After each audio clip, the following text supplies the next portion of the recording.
Hey, how's it going? Welcome back to the Break Room Podcast. We're missing Joe, but we're replacing him with some action figures. Joe's getting some well-deserved.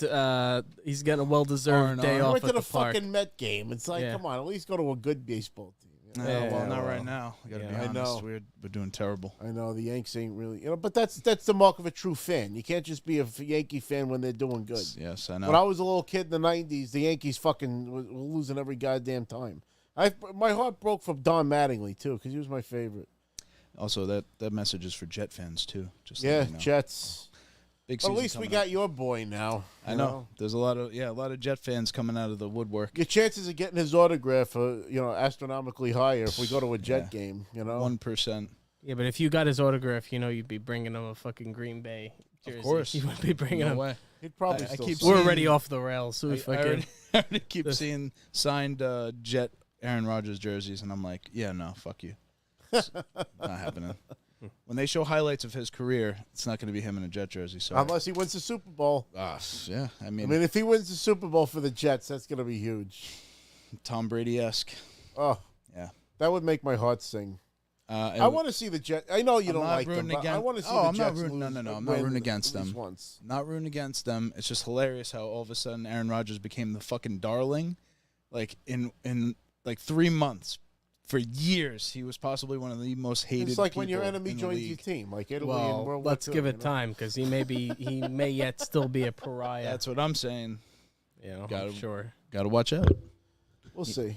We'll see. I hope it's not another Brett Favre fucking. No way. Absolutely, he's there. He did that to one up Brett. He wanted to continue to stick it to Brett career wise, and I'm sure he's got a Sounds like big Shawn chip Michaels on his shoulder. move. Stick it to Brett. Yeah.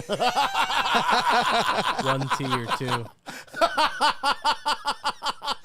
Oh man, that's enough sports. What were you up to? I know you've been up to a lot. Yeah, so I got to go to a couple of conventions, one incognito, one official appearance, and that's actually where this pewter Thor statue I actually got from. That's pewter.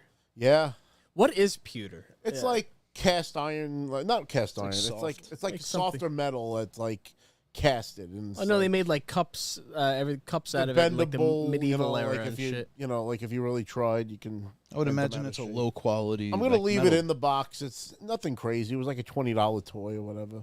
Supported a local business or whatever. But the first one I went to was called Long Island Tropicon, and a friend of the show, Marina, actually came with me on the first day, and we ended up meeting the voice of Ed from Ed, Ed and Eddie, Matt Hill, and he's a really, really, really nice guy, and he expressed interest in actually being on the show in the future. So keep your eyes open. Maybe we'll have some cartoons other than myself on the show. That'd be fun. Definitely. But it was a good time.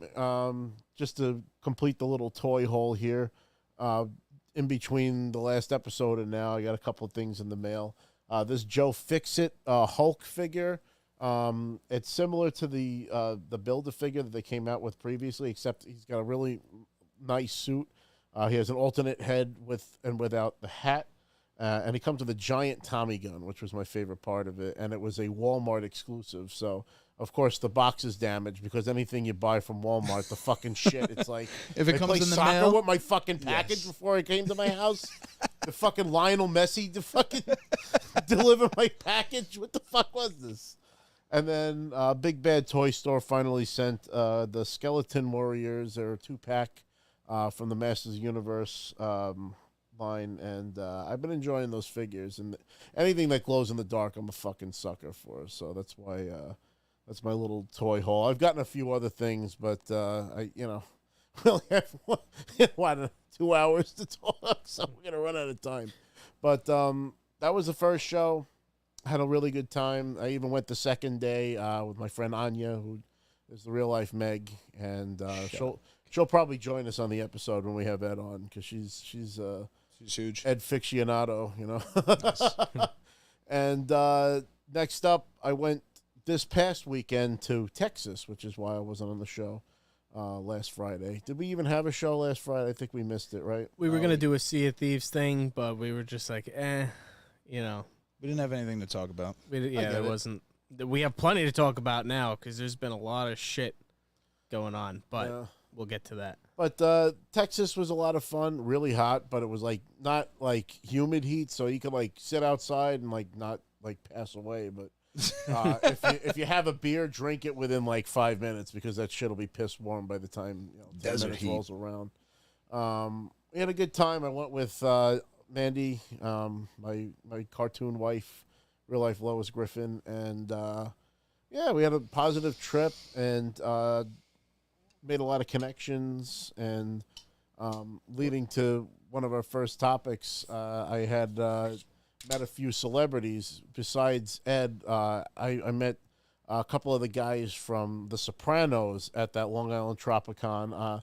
It was Patsy and Eugene from The Sopranos, and two great characters, and they're super, super nice guys. And they were advertising this Omerta Cafe thing that they just started this business. I don't know if it has a physical location or if it's something that travels with events, but they have these like mafia-themed coffees, and they ended up gifting me a coffee. I should have brought it on the show, but it's Take the Cannoli. And it's got the scene with the Paulie in the car and the wheat field and shit. And it's like a cannoli flavored coffee. They ended up gifting me that and a cigar. So they have cigars there too. Nice. But they ended up having me shoot a little promo for their business, and then in turn they shot a promo for the podcast. So if you want to take us to that clip, Chris, this is pretty funny. I'm just gonna preface. Hopefully, I don't choose the wrong clip. I got two here. It's gonna be one of the. Let's see. Hi guys, real life Peter Griffin here with the legendary Steve Blum, the greatest voice actor that ever lived. It's Peter Griffin in the machine. Of course, there we go. All right, I played the wrong one. I'm sorry. I told you. spoiler I for warned the you. next All right, one. hold on. Here it comes. All One, right. 2, 3, shoot. Go ahead. Dave Ramone from The Sopranos, Robert Finale from The Sopranos, and Rob Franchisi from The Break Room. Listen to the podcast. You'll learn a lot. And do me a favor. Don't hold this. Drink this romantic coffee, all right, bud? And smoke these smokes too. BreakRoomPod. Go check us out. 1, 2, 3. Yeah, so that was a lot of fun. And then, of course, now Stepped on it.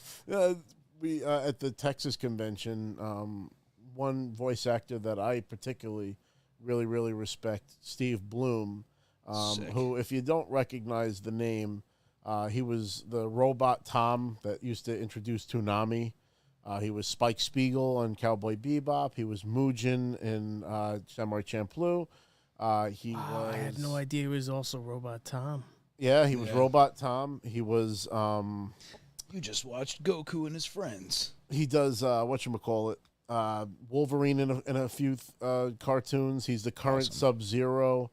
I mean, he has actually the Guinness World Record for most voice acting gigs. That's ever incredible. Wow. I even mentioned that. I was like, I mean, you got the Guinness World Record, and he's like, it's quantity, not quality. I'm like, no, that's not true. This is Steve fucking Blum. Well, I that's actually always the signed up case. for his voice acting class over the pandemic, and I was watching it for a while.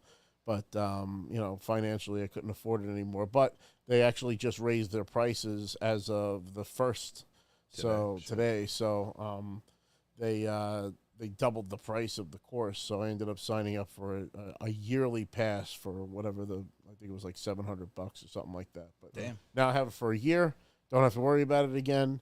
And I'm gonna start taking this shit seriously and maybe Get her done. Well, you were showing us too, and that's like a whole catalog of it's a huge great catalog. He information. has a lot of great guests on every month. Like for anybody from voice actors themselves to the casting directors like Andrea Romano, or like studio technicians that will teach you the proper etiquette in the studio so that you start making friends with everybody. And that's kind of what I've tried to do with these conventions and stuff, is to pick the brains of the people that do the job and to get to know them. Because if I do become a voice actor, these people are going to be my coworkers, So I always, let them know, I hope to work in the studio with you someday. And, this is, I've never had the fear of telling them, like, this is what I want to do. It's got to be important to know, like, what these, casting directors are looking for and the personality types, and just getting that kind of comprehensive knowledge. So it's good that that's offered. It's not just like, oh, hey, this is how you voice act. It's like, this is the industry, this is the business, and this is who you would expect to interact with, and the different personalities. It's like, and they're all, it's a clan. It seems like it's a really tight knit community. And it's unlike Hollywood where it's so cutthroat and it's like competitive. It's more like, I'm not the right guy for this role, but I know somebody who is, you know, and like it's that community and camaraderie that like I'm like I can dig that. You know? And also unless you're like somebody like Frank Caliendo who can do every single voice no matter what, you know, if you're like an impressionist. You know, there's certain voices, I'm sure, as a voice, like, there's voices I can't do. There's just certain people I can't imitate, you know, and so you have, like, almost, like, certain voice profiles, and the more diverse and range you have, you know, the better. Also, those things could really help learn the tips. They're not gonna, like, even if I could do the perfect imitation of Steve Blum, why would they hire me when they could just hire Steve Blum? You know what I mean? Like, I was gonna say, you have to have your own. You have to have your own voices. Thing, you know? Yeah, voice acting. That seems like the hard part. Is, like, I'm never gonna become the understudy of Peter Griffin, but I could, you know, be my own character because I'm capable of that. I'm not a one-trick pony where it's like, oh, I only just do Peter Griffin and that's it. I've more than proven that that's not true. I wonder what that process looks like. Like, do they hand you a script and they look for you to come up with something? Sometimes they give you like a description of the character, or they'll have a picture of the character beforehand, and then like whatever comes to mind, and then like either they, you know, go with it, or maybe it's different than they thought and they actually like your idea better, and then you end up getting cast for that reason. They mold so it it's a little there's more. no rhyme or reason to it, and it's one of those things where, you know, you're not going to win every time, and you got to be okay with that. And you also got to be okay with, all right, well, I'm this character for this year, but that doesn't necessarily mean I'm going to always be this character. I mean, even Mark Hamill's not the Joker anymore. How do you follow that up, you know? But there are people that have, and they ran with it, you know? There's always going to be another job. It's a job that you constantly get hired and fired for on the regular basis. Gig. It's a gig. It's a total gig. And, you know, and then sometimes you get lucky, like Larry Kenny, who gets to be SpongeBob for the last fucking like 30 years almost, and it's. I think the guy who said the guy who plays Steve Marionette. Tom Kenny, I'm sorry. The guy who plays Mario. Who's that? Steve Thundercats. What's that? Who's the guy that does the American Mario? Oh, Charles Martinet. I heard that's it. Charles Martinet. I think he's retiring. Down, yeah. I mean, he's an old guy too, so he's probably looking to retire. Yeah. But he likes going to these events and meeting the fans and stuff. So that's probably he's going to be an ambassador of Nintendo, which is what I read that to be. Maybe he'll be there ceremonially for like when shit gets released and stuff like that. But as far as voice acting in the studio for the characters, I mean, are they going to start changing the way Mario sounds? Possibly. You know, they already made a whole Mario movie with what's his name, Chris Pratt. And they've done a good job like that, but it was still an enjoyable movie. You know, it doesn't have to sound like "Hoo-hoo, Mario #1," because a whole movie with that's going to get old. But they really haven't changed the formula too much with Mario, and I like that. I think that they're conscious of the fact that because there's a place in the market for that kind of game. It's specifically going to be a platformer. You expect it because that's what Mario has given you. The biggest deviation they've made from that is the Mario 64 game. Or like the Mario Galaxy. And now there's like two offshoots of Mario. You got the open world Mario, but then they'll take you back to the side-scrolling shit with what they're coming out with on my birthday. That's going to be Let me ask you this. 30 years from now, you're playing a Mario game. Is Mario still this polygonal, big nose, whatever, or does he look more human? Do you think that they slowly they'll make never him change that. Just like Mickey Mouse has been Mickey Mouse since the fucking, the 20s? Well, I mean, he went from being a 2D fucking 8-bit, you know, little thing but his to... design hasn't changed as much. You know, I mean, hasn't. Maybe his eyes went from all black to like little black eyes with like a big white, you know, oval. Like stuff like that stylistically might change. Doesn't he have blue eyes, Mario? Mario? Mario does have blue eyes. Blue eyes. Yes, for sure. And Luigi. Yeah. I think going back to the voice acting thing, though, I think what a lot of these guys do, too, is like, if I asked Vin, you know, can you voice act? He'd probably be like, no. Absolutely not. But then if I asked Vin, okay, well, I know Vin can do impressions of, like, 3 or 4 people that we actually know.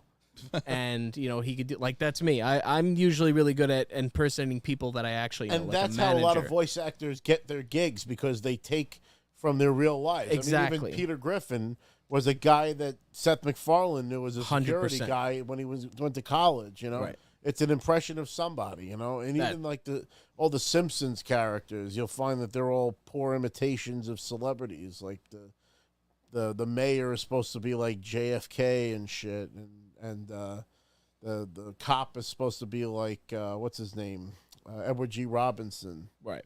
Like, it's stuff. That's like the thing. that. They're But they impersonating become people that character they on their know. own. Like the old drunk down the block, you know, is now a character on the show, but he's based off of, you know, people that you actually know. Can I So- have a quarter? right. You know, like that guy was probably somewhere. You Like know? Rusty the Right. Bum. Right, exactly. Rusty the Bum is just well, no, that's Rusty the Clown. Rusty the We're talking Clown. about Rusty the Bum, my Who's character that? on GTA. Oh yeah. Buddy, got your fucking cigarette? Because everybody's gone to the gas station and some, you know, Bum. yeah, all right, thank you. Bum. If you were allowed to Who's a say bum? that still, you know. We'll ask Bum you, fights.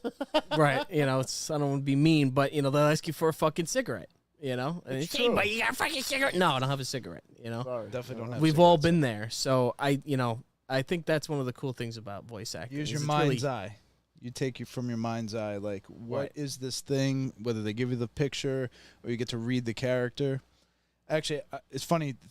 Talking about voice acting makes me think of the audiobooks and stuff, because we've all been listening to a lot of that. And that can make or break the book. Because it's funny, I'm listening to Harry Potter, and I will say some of the voices are terrible. Oh, I love the Harry Potter voices. It's- Rita Skeeter. One specifically is Hermione. The way that he interprets Hermione. Come on. Well, 'cause she's female men doing female voices has always been tough. I think So- there's Mark always Thompson does a great job.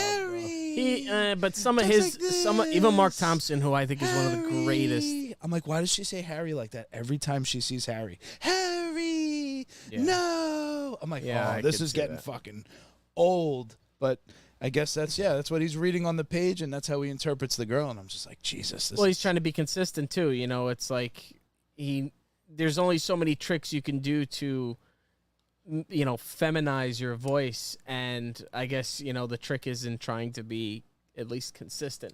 true. It's like Roy It's true. Dotrice. Everybody loves Roy Dotrice, but he says Brian, and it drives people nuts. Brian. Brian, it's Brienne of Tarth, but he calls her Brian. There's The little big things bitch. like that. Well, even with Ashley Eckstein, instead of saying the Tanta 4, which was the name of Princess Leia's ship, she's like the Tanta V. Ooh. I'm like, whoa. Tanta V. The what? No, it's the Tanta. Yeah, what? What the fuck are they talking about? But, I still love it. She's Well, got if it's great a V, voice. wouldn't it be 5? Well, it's the Tanta. No, Tantive is the spelling of the ship. Gotcha. So it was always the Tantive. The Tantive 4 was Princess Leia's ship in the beginning of Star Wars. The one that they're referencing in this show is the Tantive 3. It's like the predecessor. It's Bail Organa's personal ship, and that's what she was on when Rogue One happened. See, and then she was only trying to head back to- Rob will always win the Star Wars trivia. Yeah. Because only Rob would know the name of Bail Organa's personal spacecraft. It's the one. Fucking But of it's all the, people. It's the first the thing you see ship- in Star Wars. Yes, it's the ship that you Is it? see running away from the the very Imperial first thing you see. cruiser, you know, in Star The Wars. one that the Star Destroyer is Hope. shooting at after the credits roll. Like, It's literally, it's the Tantive 4. yeah.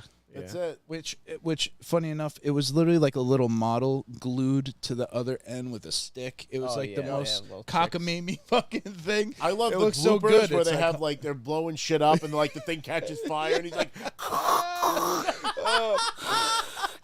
I love when the X-wing, when they're doing the attack on the Death Star, and the X-wing, they show like he's like, I'm losing control, and he's starting to crash, and then you just see like this little like firecracker go off. It's just so funny. Like, I'm like, oh my god! Imagine Star Wars fans seeing that today.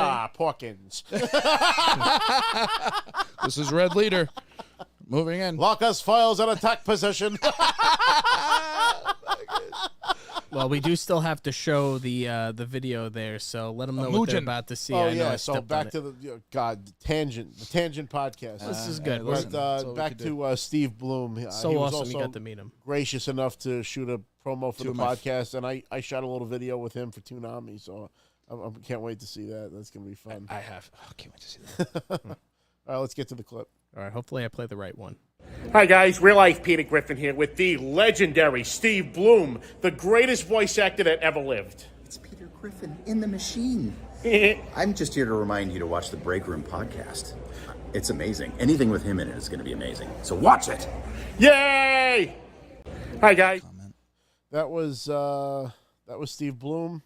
Thank you guy. so much, Steve. What a for, guy! Thank you, How yeah. how cool is that? That so, he did that. such a nice guy. Two of my His agent was very sweet too. It's like those two shows are why I like, anime aside from Dragon Ball. And Texas was Those like were- it was a great con because there was a bunch of they had the OG Shenron voice actor, so I got his autograph. They had Kurama, the Nine Tails Fox from Pokemon? Naruto. Oh. Well, there's Nine Tails too. Yeah. It's same legend, different show. They also had the big frog guy from Naruto. They had Hajime no Ippo, which was Ippo Makinochi. That was the show that I watched when I had COVID the first time around. Like all I could do was watch that show and sleep for like over a week. I was like really deadly sick for like 13 days before I started feeling better. I know that That feeling. show got me through that shit. It's like it was just enough for you that you could process. Exactly. It was like not too much, not But too the little. animation was great. I mean, when he first hits that gazelle punch, because it's like Japanese Rocky. Like that's really what that show is, and it's a lot of fun to watch. I walked in on Joe watching One Piece, and it's like he's at like episode 530, Yeah. right around there, Yep. and it's great because Luffy walks up to this guy. He's like super pissed off, and the guy like takes a swing at him. I don't know. He's against like 5 different people. It's like a key. I walked in at like a key. Oh, moment. when he's fighting CP9. Oh, there you go. Okay. Yeah, I was Okay. talking about this with Joe. That's why I know. Oh, okay. Okay. He must have brought it up because Yep. it was sick. Rob Lucci. So One Piece is one of those things that I've been trying to, but there's a lot of things pulling my attention. I fucking love that show, man. And even like, it's funny because in the hotel room, Mandy and I were, she put it on in the background, but in English. It's tough to watch in English. I'm not gonna lie, but Dude, it's- that's my biggest issue. I have a Hulu subscription. They only have it in English. I got the Crunchyroll, but I know I it'll gotta pay mess for up. another one. But, no, I know I can't share it because it fucks up Joe's. It's so fucking good. Like it really just grips you. Like, because she was right in that part with like Arlong, the shark guy, and like when they're starting to bring Nami onto the ship, and it's like Nani? she has like a really like heart-wrenching story where it like really pulls you in. It's like shit, like you really start putting your hopes into Luffy. Like you think he's like a fucking joke because he's like so carefree, Right. but like when you fuck with his friends, he like dead serious. He's not like as aloof, say, as like Goku would be in certain situations. He's like, no, I'm here to kill this motherfucker. Yeah, he's more aggressive. Like he's than not Goku. like, oh, I'm just gonna walk away because I beat you. He's like, no, I'm gonna put you in the ground if you fuck with my family. Like, Yeah.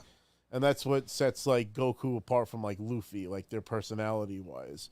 And you just fall in love with the family that they form on this ship and the adventures that they end up on, and like it starts off almost like a joke, like I'm going to be the king of the pirates. All right, kid, whatever. And then like he starts, building his crew and getting stronger and earning that title, and it's like Was One Fuck Piece yeah. after Dragon Ball and Dragon Ball Z? yes. So Dragon Ball came out in the 80s. Okay. And then Dragon Ball Z was like late 80s, early 90s. We weren't getting it till like the late 90s. So we were almost 10 years behind them. Oh, that So was they the were worst. probably getting like the Majin Buu saga or something like that, or even maybe GT by the time we were watching Dragon Ball Z for the first time. Bastards. And Just give it to me with and the then subtitles. they dropped Dragon Ball in America to give everybody the intro because that was a sequel to a popular show beforehand, Right. Dragon Ball. Right. And then The only reason I ask One is, Piece dropped in 1999. Okay, the only reason I ask is it's the same animation, right? It's the same. Toei Animation currently animates both. Gotcha. And But, and they learned a little bit from their not mistakes, they're- but it's just a different. They're both Shonen Jump comics, and they're in the same magazine. So if you get this Shonen Jump magazine in Japan, like all the major like Naruto, Mangas, Naruto, One Piece, Dragon Ball Z, Bleach, a lot of these guys, even My Hero Academia, those are all in like the same magazine. So you get like little. Is that in black and white?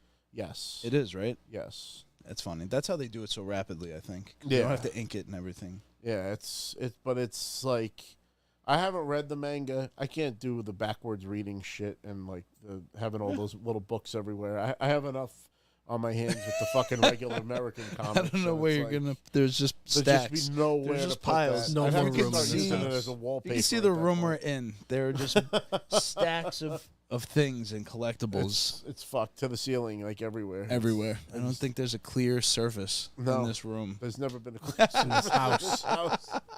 It's terrible. But yeah, That's awesome, though. I'm always a proponent. Like if you have like some time to kill and you really want to get into a great story, I mean, it's a long show, but it's gonna be there. So it's not like you have to watch it all in one sitting. But once you start getting into that story, man, you'll find that you start cooking through episodes and like even for the short time that we're watching in the hotel room, like I was saying, I was like getting it back into it. I was like, oh, this is fun. I haven't watched these original episodes since I started watching it, and it's fun to see them back in their roots because now I'm seeing where they've gone, after a long time on their adventure.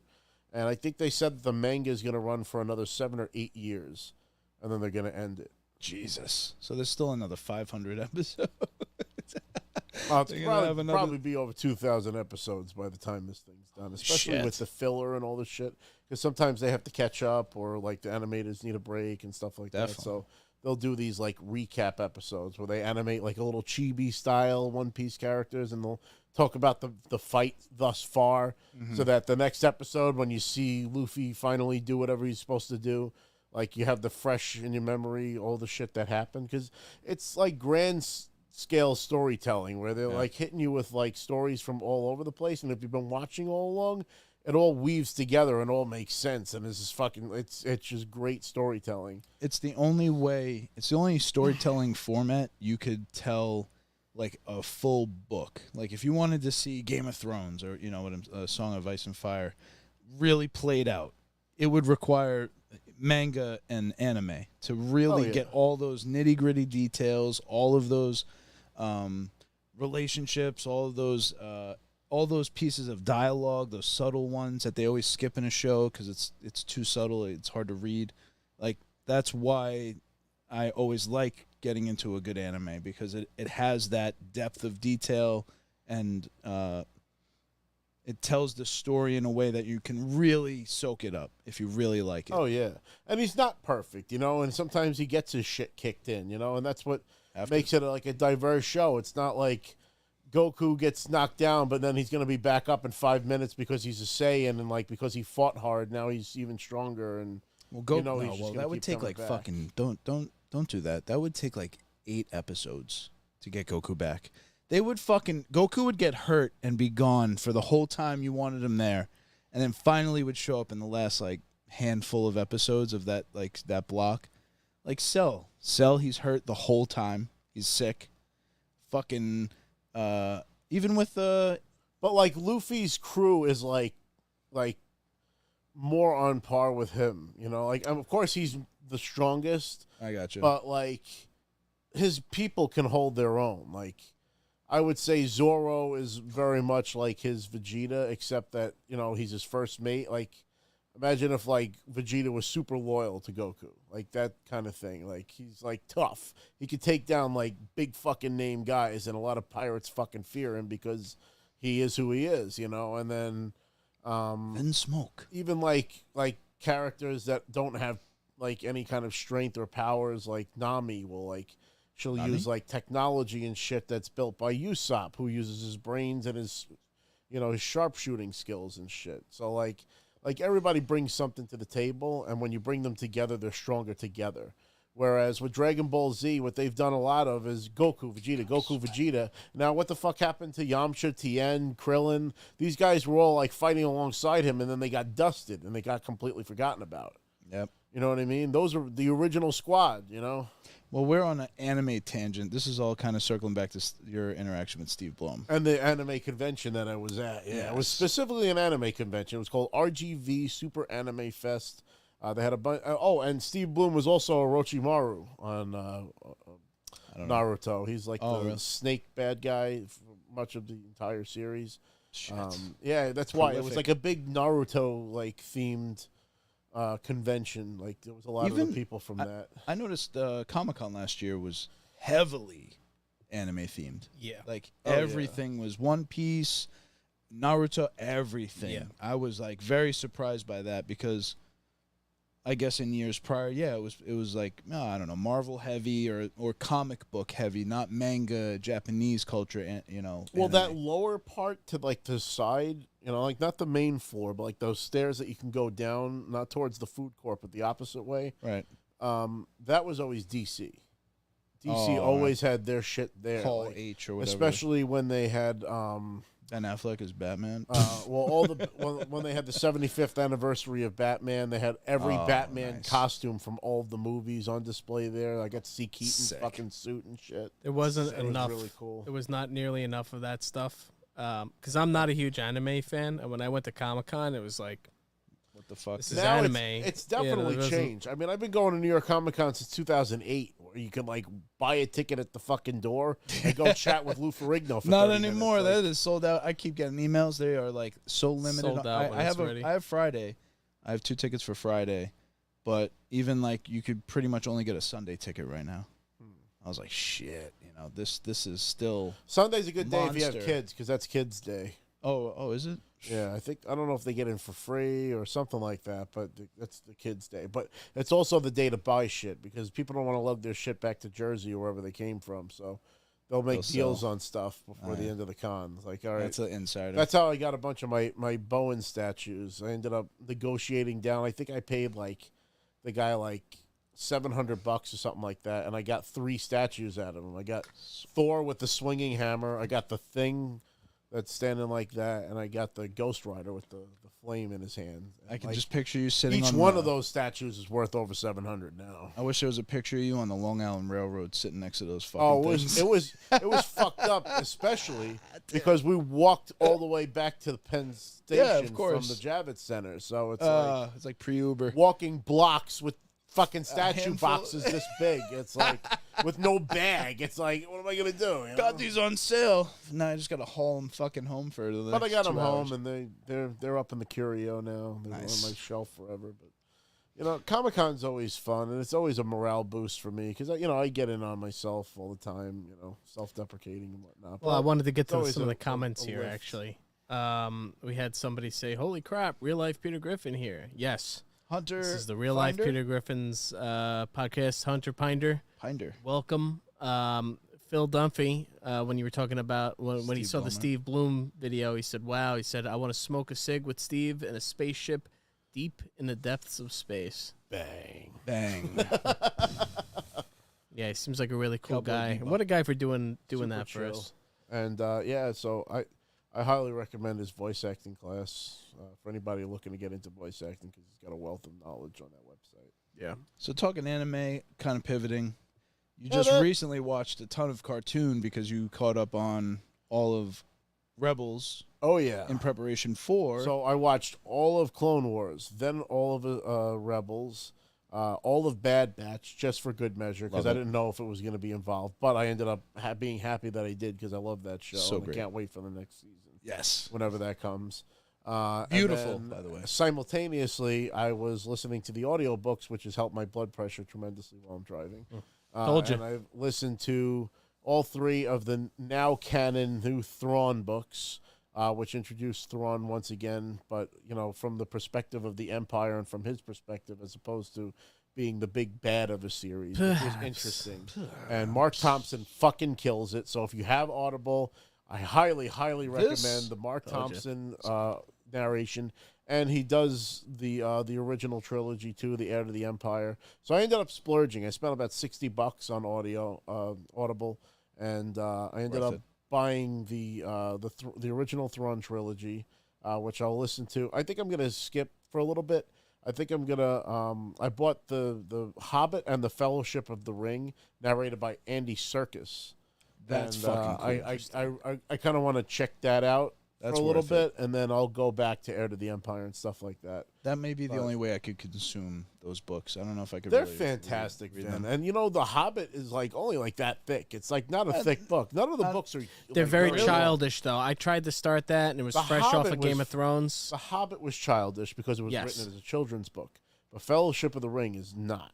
Well, I get that, but it's like, I started with The Hobbit, and, again, right after Game of Thrones, which is very violent and adult, and then I start The Hobbit, and it's like, here's a little goobly-gawk and goobly-goobly-gee, and they're all going to break into his house, and all the gnomes are messing up his plates, and, it was like, oh, God, I did not get past, like, the first chapter. I was in middle school when I read it, too, so it was like, I was like That's the prime thing. example for, like, the target audience. I think of The at Lion, the time. Witch, and the Wardrobe and C.S. That's Lewis even because more those two are childish. right. That's the most kiddie, but it's also And it's great. got a I Christian love that overtone, book. That book too. was great. Yeah, it does. Yeah, I didn't notice that when I was. fucking- Aslan is like Jesus. Everybody's Yeah, like those are Jesus, great. though. Neo is like Jesus. Sorry, not to bring up the Matrix, The Matrix is great, though. but But they actually were friends. C.S. Lewis, who wrote The Lion, the Witch, and the Wardrobe, The Chronicles of Narnia, and J.R.R. Tolkien. They were part of a writing society that used to meet up at this pub in London called the Eagle and Child, but they used to call it the Bird and the Baby. Well, you know what? We, the Break Room, are like a secret society in that we're pretty much a book club now. We are right? a book club. We've been giving nobody away knows free about audio us. books. That's pretty good. We've been giving away free audio Super books. exclusive. Yeah. We Star Wars books. I mean, to be honest, yes. Like I Books. think Chris's Audible habit has gotten a lot of business for Audible. Oh, yeah. Whether it's myself, Rob, or our audience now, because right. a lot of people seem to be finding this out. Like, sponsor oh, us. this is a great way to sit in traffic and kill time. I think it's better than music.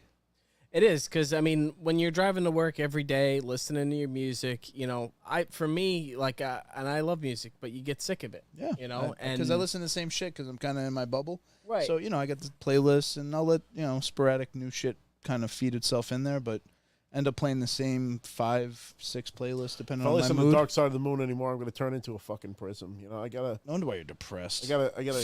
Well, that's why. Now I'm in Star Wars mode because I listen to the audio books and. So yes, that. I'm like 20 minutes away from finishing Ahsoka. oh, how do you how's have that the been? fucking time to? I'm like, you're telling. What? What do I mean? What? This guy's Rebels, Clone Wars, this, that. I'm like, how the This fuck is does over he have like time months to? too. No, started this is like over. 2 months This is ago. over weeks. This is Oh, like this is 2 this months is been a like ago. few 90 weeks. days. This is 90 You days. started. We have it on the fucking on the episode when record. you It is on started the the record. It's Thrawn gotta be like- books. You started the Thrawn books like a month and a half ago. that No, was- that that's was a not while true. ago. That was a while because it was like beginning in June. I went to Eternal Con, and I just finished the first Thrawn book when I went to that con. Like on the way to that convention, I finished the first Thrawn book. I don't know. That's a fact. I guess I'm just my perception of time is fucked. He's just I mad don't because I'm know. getting through books. You're faster getting than through him. tons of shit. Yeah, I am. I'm jealous. I'm fucking jealous. I'm curious because I did buy Ahsoka. How has that book been? It's okay. It's not like super action heavy. It's more about like. Do you remember the 7th season of Clone Wars that they came out with, where they're kind of showing her hopping around and surviving and stuff? Yes. So it's about like her going to like 2 different planets, and then like the beginning of the Inquisitors, really, because like an Inquisitor, like I think it was like 6 brothers, the one that comes after her, because he finds out there's like do-gooding happening that could be basically done by a Jedi, Right. and because she like gives up. What's crazy is that she has like, I think it's Rex's armor, and she like takes that and her lightsabers and buries them somewhere like public, so that like they find their lightsabers and think that like Rex killed her and that they were both gone or whatever. Oh, So, okay. So that's a trap. For them. They kind of like, but that's like just a small thing. Right. But the story is basically about like her hopping around, and then like the final showdown at the end. Like I said, there's only like 20 minutes left of the book, but So I've it's been all- enjoying it. It's taking place basically after that 7th season of Clone pre-Rebels. Wars. It's the in-between. pre-Rebels. It's about. They specifically mention, I think, in the beginning of the book that it's the 1-year anniversary of the Empire taking over, Gotcha. and then it goes to the 2nd-year anniversary. Like they also mention that, like there's like the Empire Day where they have like the parade and all that shit. It's funny. I saw a meme that referenced like where the fuck was Ahsoka during the fall of the Empire. Yeah, It's definitely a time period that's not like has not been touched or. but I don't want to give away anything with the story if you can listen to it. But it's actually really good. Oh, People that okay. she meets, and it's fun. Well, let's talk about not the Ahsoka book, but the Ahsoka show, right? Ahsoka's been fantastic. We haven't even. But we I will haven't had a say- show, back so we since- haven't discussed Ahsoka whatsoever. I So will let's start say from the this. beginning. You will want to watch, at the very least, Rebels before you watch the show, because you're not going to Yes. know who the characters are or care about them unless you watch that show. Hold on, because I didn't watch all of it. I've only watched about 8 episodes of Clone Wars. I do agree that this show is definitely made for people who watch the Clone Wars, because I didn't, and I really didn't care for these characters that much. But at the same point, I think they do a pretty decent job at, if you didn't watch it, they still introduce these characters to you. I think they're conscientious of the fact that not everybody watched Clone Wars, despite what Vin believes. A lot of people have not watched Clone Wars. Well, specifically Rebels, because Clone Wars is 7 seasons, and that's a lot of time to dedicate to an animated show. Right. But there's, I think, 5 seasons of Rebels, but less episodes even per season. At So what point does it but wait. spin off? Like, do you watch all of Clone Wars and then does Rebels follow that? Like, So chronologically? Clone Wars literally happens, everything that happens before Revenge of the Sith, leading up to Order 66 with the 7th season that they came out with later on. right. Rebels is about the birth of the rebellion, because in the very first season, Ezra sends out some kind of like electronic signal telling everybody to rebel against the Empire, and that sparks the rebellion and the conversation with the senators that are not happy with the Empire. So Bail Bail of the Organa Jedi. and then Mon Mothma and all those guys start getting together and start forming a rebellion. Yes. And then by the time that starts happening, then that's when the Ahsoka book comes into play. The Ahsoka show, of course, is like maybe like 5 years or 6 years after the fall of the Empire. I think that's when it's supposed to take place. I don't know if it's so long. I don't know if this is before or after Mandalorian. That's the only thing I'm not sure of. I think this might be after Mandalorian, but I'm not sure. That Ahsoka book, No. The show. the Ahsoka show, is absolutely after we saw Ahsoka in season 2. Okay. So we saw her in It's season directly 2. following. So this. It It's may directly be happening following that. parallel to the most recent Mandalorian season. Gotcha. They're not sure. They haven't really. They're kind of being elusive. You can hear the way they reference like time. They're like a few years. You know, it's They very. probably don't want to evasive. nail themselves down Shouldn't. Never anywhere, should. to plot holes, because of course people are going to pick that shit apart Definitely. as best as they can. And to address something that Chris said before about the Clone Wars and why I say that a lot of people watch it or a lot of Star Wars fans watch it. Your Star Wars fandom's recent, right? Because you discovered the books. No, where I've you been- really started pouring into it. I mean, my Star Wars fandom goes back to when I was like 13, but when I really started pouring into the extended lore, Right. I mean, I was in Cali, before Cali. And you the know, Clone so Wars, we're the talking- thing with the Clone Wars animation was that it was at such a pivotal time, and it was done by George Lucas. It was done by Lucas, and he hired Filoni to do it, and it informed such an important period of time that every Star Wars fan at the time was bitching about because they hated the movie.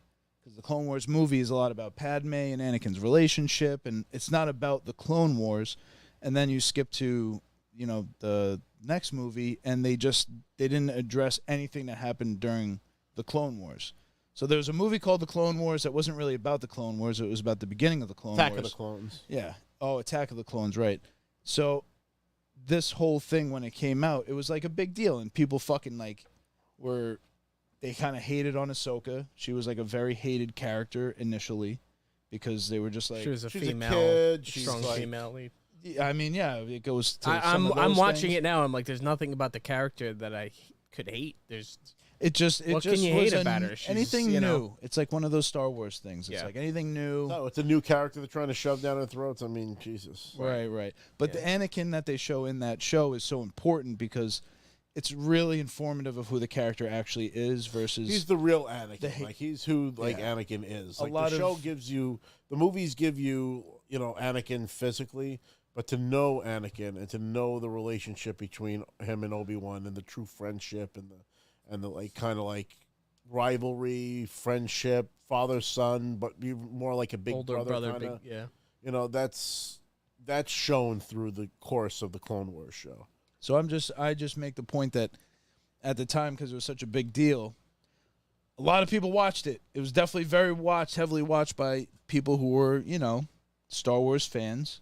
I mean, now it's just the fandom is at such a peak. It's so popular or almost now it's popular to hate it because it's become so popular. But it wasn't as popular back like then. I would say. Like, people wouldn't tune into the Ahsoka show 15 years ago, maybe. It would just be the hardcore Star Wars the fans people that of the grew time. up with those shows are now old enough where they're the ones that are consuming this stuff. So Right. they have enough people that were, indoctrinated into it as children to have the interest. Whereas when those shows were coming out, the people that were watching them were the old heads that saw Star Wars in the 70s, and now they don't get this new story. Yeah, that's So true. that's why it wasn't as successful at the time.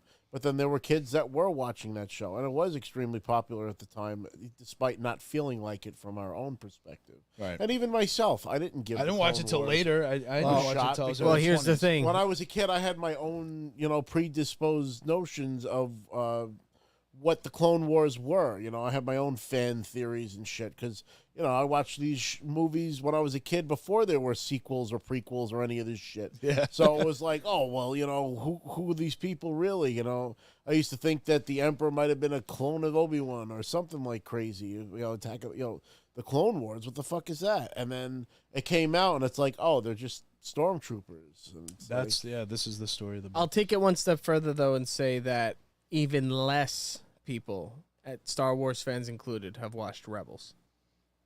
It's not like there's a majority. I don't think didn't watch Rebels I first watched this first season when it first came out, and I was like, I don't really care for these characters. Chopper's a dick, Ezra's a kid, and it's like too many the same parallels. kind of thing. Trying to make this guy's Chewbacca, this guy's Han, and I was looking at it through that prism. I 100% agree.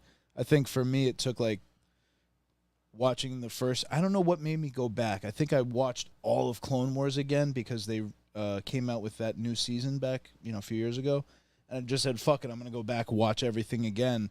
And then I was like, I have to watch this. Now that I watched all that, I was just craving it. I wanted more.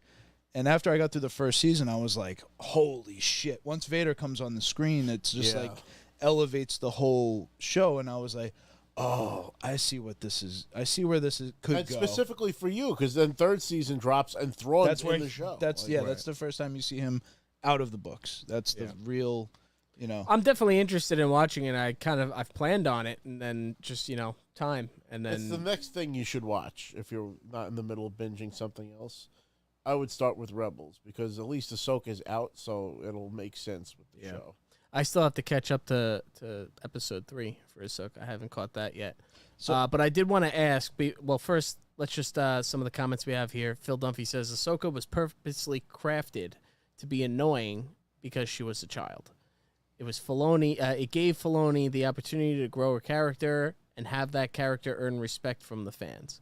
That is a good way to, it's how a lot of our favorite characters in any series are introduced. They're Same like thing with kids. Ezra Bridger. That's how you get he was, their attention. He was like a loner kid that wasn't, part of the team, and like he was like a scavenger or whatever. And then he, came of his own, and by the end of the show, it's like, all right, Ezra Bridger, he's got my respect. respectable he character. earns He your earned the respect. respect of the people in the show, Dave Filoni, that's the point there so the whole talk about Clone Wars, Rebels, and now Ahsoka is that it is one storyteller, or one visionary behind it.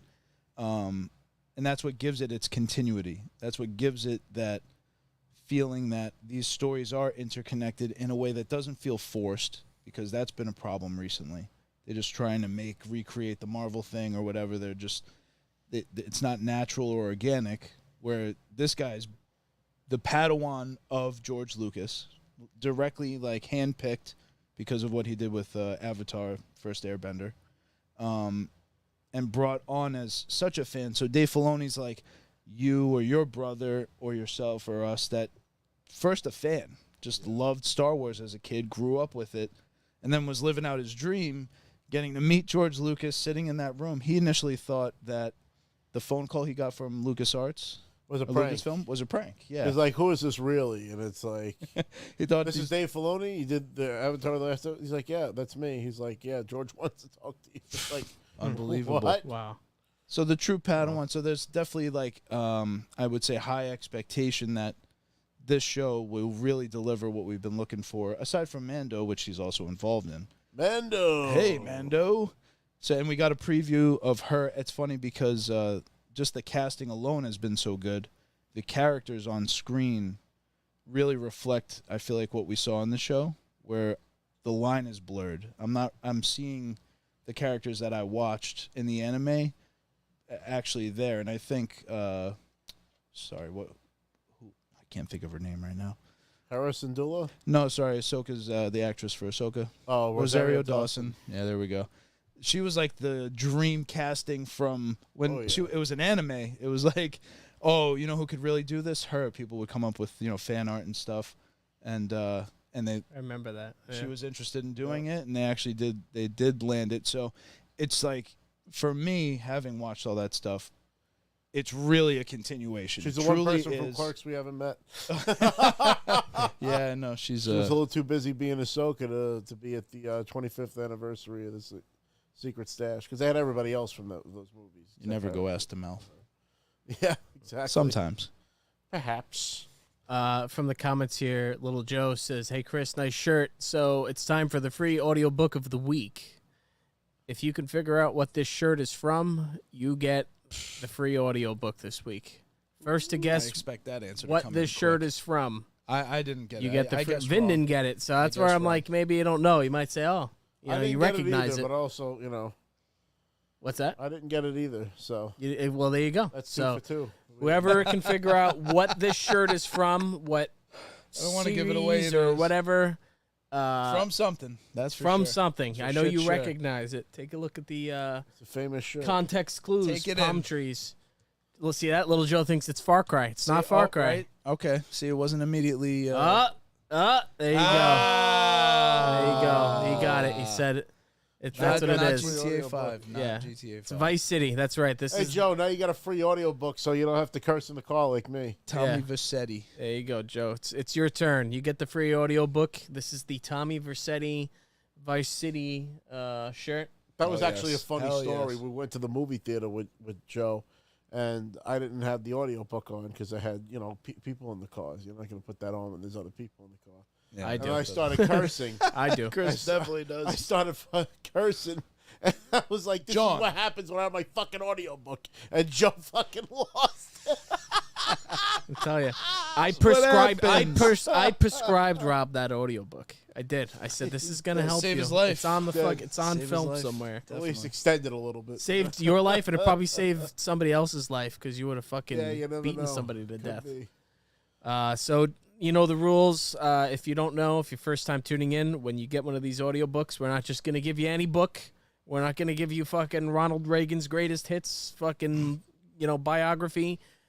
You get to choose from one of the books that we discuss on our show. So whether it be one of the Game of Thrones books, in that universe, or one of the Star Wars books, Thrawn's. We already got a couple people here. Phil Dunphy, he's got a book. How have you started it, Phil? Let us know if you started the Thrawn book that we gave you and how far in you are, because we want to talk more about these books, right? I know Rob does. Well, that's what's great. Like when you watch like Rebels and stuff like that, you've listened to the Thrawn book, so you know those stories. Right. I was listening to the Thrawn book simultaneously while watching Rebels. So when I finished, it just so happened, when I finished that first Thrawn book, I was starting season 3 of Rebels, and they literally mentioned the battle that they had on Yavin, not Yavin. Sorry, not Lothal. Lothal, right? Lothal is the battle. The battle of the Lothal last- happens in the 3rd book. Yeah, it's the last one. But the battle that they have in the 1st book, where Orinda Price blows all those people up and saves her parents, Yeah. they reference that in the conversations Yeah. in the 1st episode of season 3. So, like, to have, like, the storytelling from 2 of the greatest storytellers of all Star Wars history, Timothy Zahn and fucking Timothy Dave Zahn, Filoni, love 'em. like, the 2 of them, and the voice acting of Mark Thompson, you can't beat that. Yeah. So You good. know? So that's where the story's going to come together, and I think Chris may be further pulled in, too, is when Thrawn does appear in the show, because it seems inevitable. Oh, seems it's like only a within matter the of next- time. It's just a matter of timing. But And it's going to be the 2 major story arcs that exist outside of, well, not outside of Luke Han and Leia, but on the peripheral and the post-fall of the Empire. It's like they're doing their own thing, you know? It's Right, and that actually it begs a question of speculation. Now with this story heading in the direction that it is, and knowing the timeline that we're on, I think it's inevitable that Luke is, especially if they go for another season, Luke's gonna have to get involved at some point, Right. and so does Leia. Right. Because Leia's got to be still like a representative of whatever in the rebellion. Luke, Han, and Leia are somewhere right now. Because Mon Mothma's right there, and that Mon Mothma and Princess Leia have a very like close this. relationship. Yeah. They literally ran the rebellion together because it was originally founded by her and Bail Organa, and when Bail died, Princess Leia basically took over Bail's spot as like. Let me ask you this, Rob, that only you would know. Is from the non-canon Legend Thrawn books, is Senator Bill Iblis in any of the canon stuff? No. Okay. Interesting. Because he's like that's what I've heard. one of the pivotal. He's like a Mon Mothma, or one of the. I think they replaced him with Orinda Price. Well, Linda Price is more.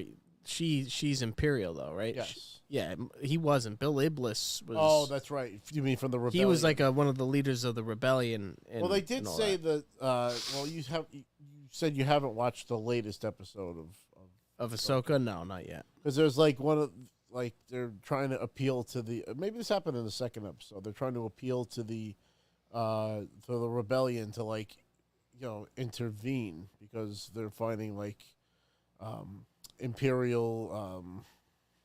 Factions and loyalists. Yeah, remnants, loyalists. There's loyalists inside. For the Empire! in the shipping Yep, yard. exactly. And Who was that guy? That hold on, wait. We're jumping around here. So what I'm saying is that guy that was like basically saying scumbag. he didn't want to help. They end up paying for it later on because his planet gets destroyed in Force Awakens. His planet is one of the planets that gets destroyed by the First Order. So Also, it's kind of a foreshadowing thing. I want to read ask, that online. who is the guy that plays like the scummy?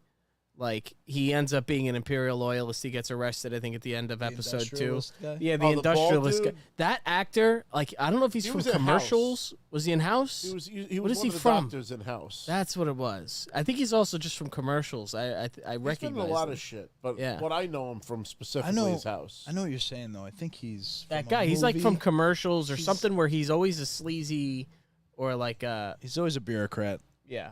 or some. You're the bureaucrat, and this way he was a capitalist industrialist. So I wanna just reset here for a second. We haven't talked about Ahsoka at all before this episode.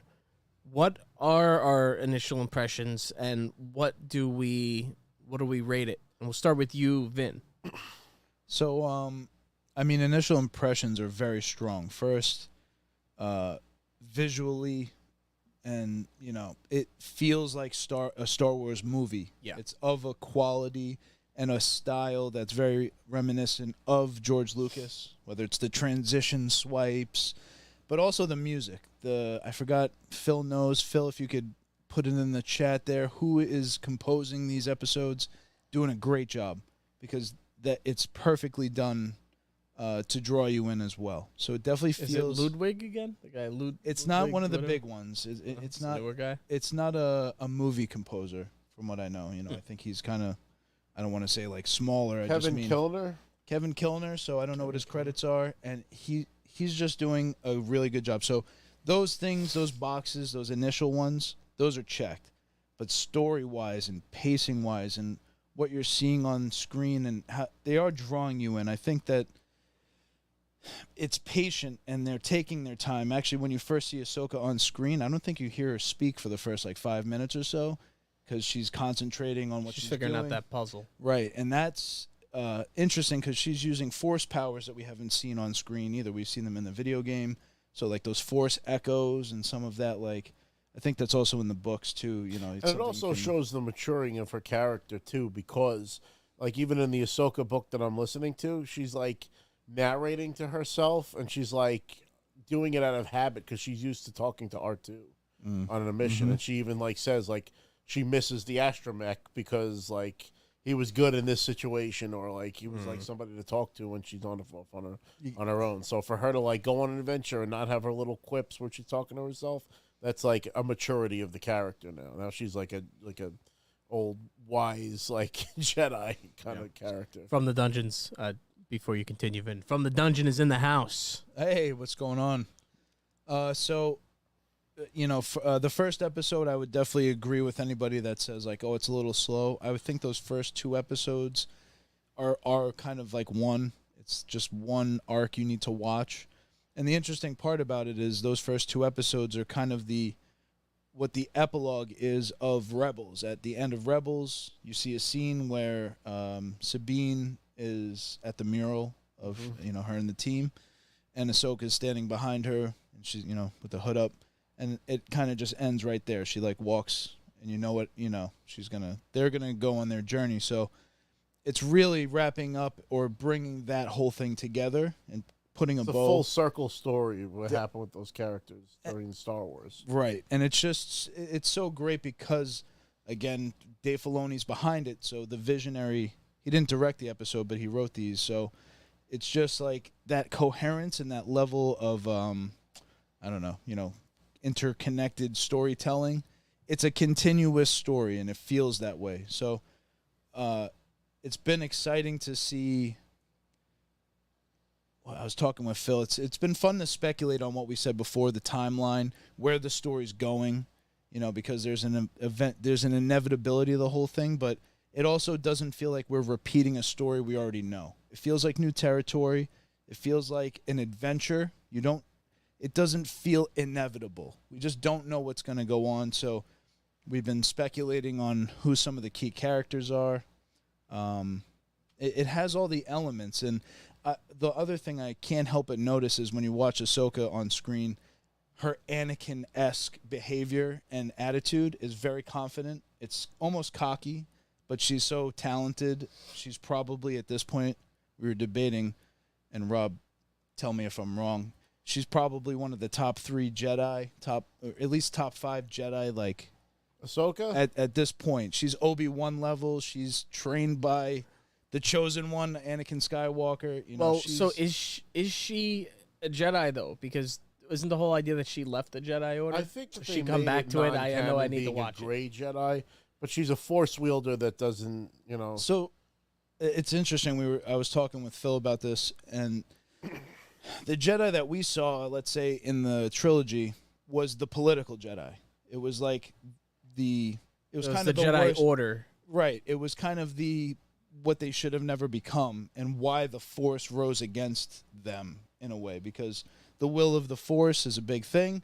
The rise of the dark side was not just Palpatine's planning, but Plagueis. I don't know, you're treading in dark territory when you say Plagueis, but he says he reaches out to the Force to feel if it's like on his side. Right. And that's how he knows the time. He knows. Well, but that's also right. his interpretation. He takes it that because he's able to do certain things, that means that the Force is like partaking. But I mean, so I just bring this up because Ahsoka is a character. When you watch, who picks out and points out the politicization of the Jedi where they shouldn't be. They shouldn't be politicking. They're not making the right decision. They're making the decision that's prudent for their political position. And that was Senate. Palpatine's design, too, because he kind of forced them into a war, because they never got involved in conflict. Yeah. He found a way to get the Jedi involved, so this way when the clones get deployed and all that shit, then they're fighting alongside them to set up, ultimately, what became, Order 66 and all that stuff. But so it was a grand design to get them involved, because they weren't, but they were manipulated into being. No, definitely. It's so you can see with Ahsoka being a Jedi, she is a Jedi. Of the religion, of the true believing and the following of the Force, she is. There's no debate about that. And she's realizing it now, I think, that not only is she a Jedi, but she's becoming a Jedi Master. She's I mean, if you have a Padawan too, then it's kind of almost like a given that you are. She's also defeated, and before she rejected Sith, Sabine, essentially. So that would automatically make you a Jedi Knight. She's a Jedi Knight without a doubt, because she is exactly by the classic sense of the Sith versus the Jedi in the religious form. Her position is clear on where she stands, but it's like Phil said, it's like she's a non-practicing Catholic. She doesn't reach into the dark side to use her Force abilities, right? Ever, she clearly is that monk style, But she's also not, stuck with their baggage. exactly. So like, if she needs to interrogate somebody, she can use unconventional means and not have to feel like some sort of way. If she wanted a relationship with somebody, which I don't think she does, she's free to do that. She just, was brought up, I guess, at that tender age, so that she doesn't, Right. Free of the desire But my that. point is that she is not a devout practicing Jedi. She is definitely a like a Protestant form of a Jedi, right? I mean, she's not. I don't even think that's. I don't think Maybe that's not- true, because I would say, like, when you say devout, I would say that's more to what, again, the politic of what the Jedi Order was doing, where like they wouldn't defend certain, they play Well, you it could out a see. lot. I could tell you just from like the first 8 episodes of Clone Wars that I've watched, you could already see where she goes against the grain, where they're like, "Don't do this," and she's like, "But we have to. What are you talking about?" Right. And then they go and they do it, and they save the person, and Common it all theme. works out. And it's like see, she was right. And I can see too. Anakin is already, he said like, So it's okay to break the rules. It's how you break the rules. You know, Right. you got to just like know the system. So And Which- Qui-Gon which- was much like that. He was a bend the rules kind of guy. that's but- true. the lineage, Which is why he would have been the better father figure for Anakin, because he would have, basically showed him how to bend the rules without losing his way. right? You What is the lineage? You know the lineage. of all the masters. I So mean, down to if you- from Ahsoka up. So if you want to start with Yoda, because he's the oldest, Yoda taught Dooku, who taught Qui-Gon, who taught Obi-Wan, who taught Anakin, who taught Ahsoka. Yes. So it is a rebellious, and it's said in the show, the robot, the very funny robot, Huang? Huyang. Hu Yang. Hu Yang. Yeah, Hu Yang. Huyang. Huyang says, Wait, that's the robot in Ahsoka's name? Yes. yes. Yeah. Oh, he's So he's pretty was- good. He's he a was good actually robot. The one that like basically helped construct all the lightsabers of all the Jedi. Yes. Really? That's Yes. basically. He's already a comes from solid the character. Order, I will yeah. say that. He's he's got a good personality. He's almost like an old man type of droid. And she Oh, he's actually, like 1,000 so he's years not old. in the story of the book that I'm listening to, Ahsoka, but she does reference Hu Yang, and like she's like his voice is echoing in her head, because there comes a point where she's like discussing the lightsabers and stuff, because it like, explains oh, Hu how Yang she would goes say. from the blue lightsabers to the white ones. Oh, that's cool. I can't wait to listen to that. That's Just really for that, great. really. And can I? I'm sorry, because Vin was still giving his rating, but I have another question. I might have even asked this before. Has there ever been instances of droids wielding the Force? No, Never. never. Interesting. They're not like alive. If they in the could ever sense do- of biological. They're not, but I mean, the droids in the artificial intelligence So I will is say so that good. the closest that they came to that was with the Star Wars Visions first season. There is a robot that fights against. So I think his master was a Jedi, and gets killed, and he's left behind with his master's lightsaber, and a Sith comes to the planet, and the robot fights the Sith, but using the Force. I would But it was say. I very think they cartoon. could That's definitely. I mean, Right. then it borders. Are you stealing from Terminator? But I think that they could definitely So do something with that. it's funny. That's an evolution of the thinking of like what A, what is alive, B, what is our biology compared to an electronic, where it's very similar, because our communication, our nervous system is all electric. It's all based on electricity. It's all the same kind of thing, but ours is biologic, whereas computers are just hardware. We view them as hardware, but I think now that we've evolved this whole, our interactivity with technology, it begs the question, is it alive when it can think for itself and it works almost the same way we do? Well, and I also mean, Star Wars is famous for droids like that. I mean, you got Spunky R2-D2, even spunkier Chopper. You get C-3PO. I mean, they're robots, but they have personalities. right.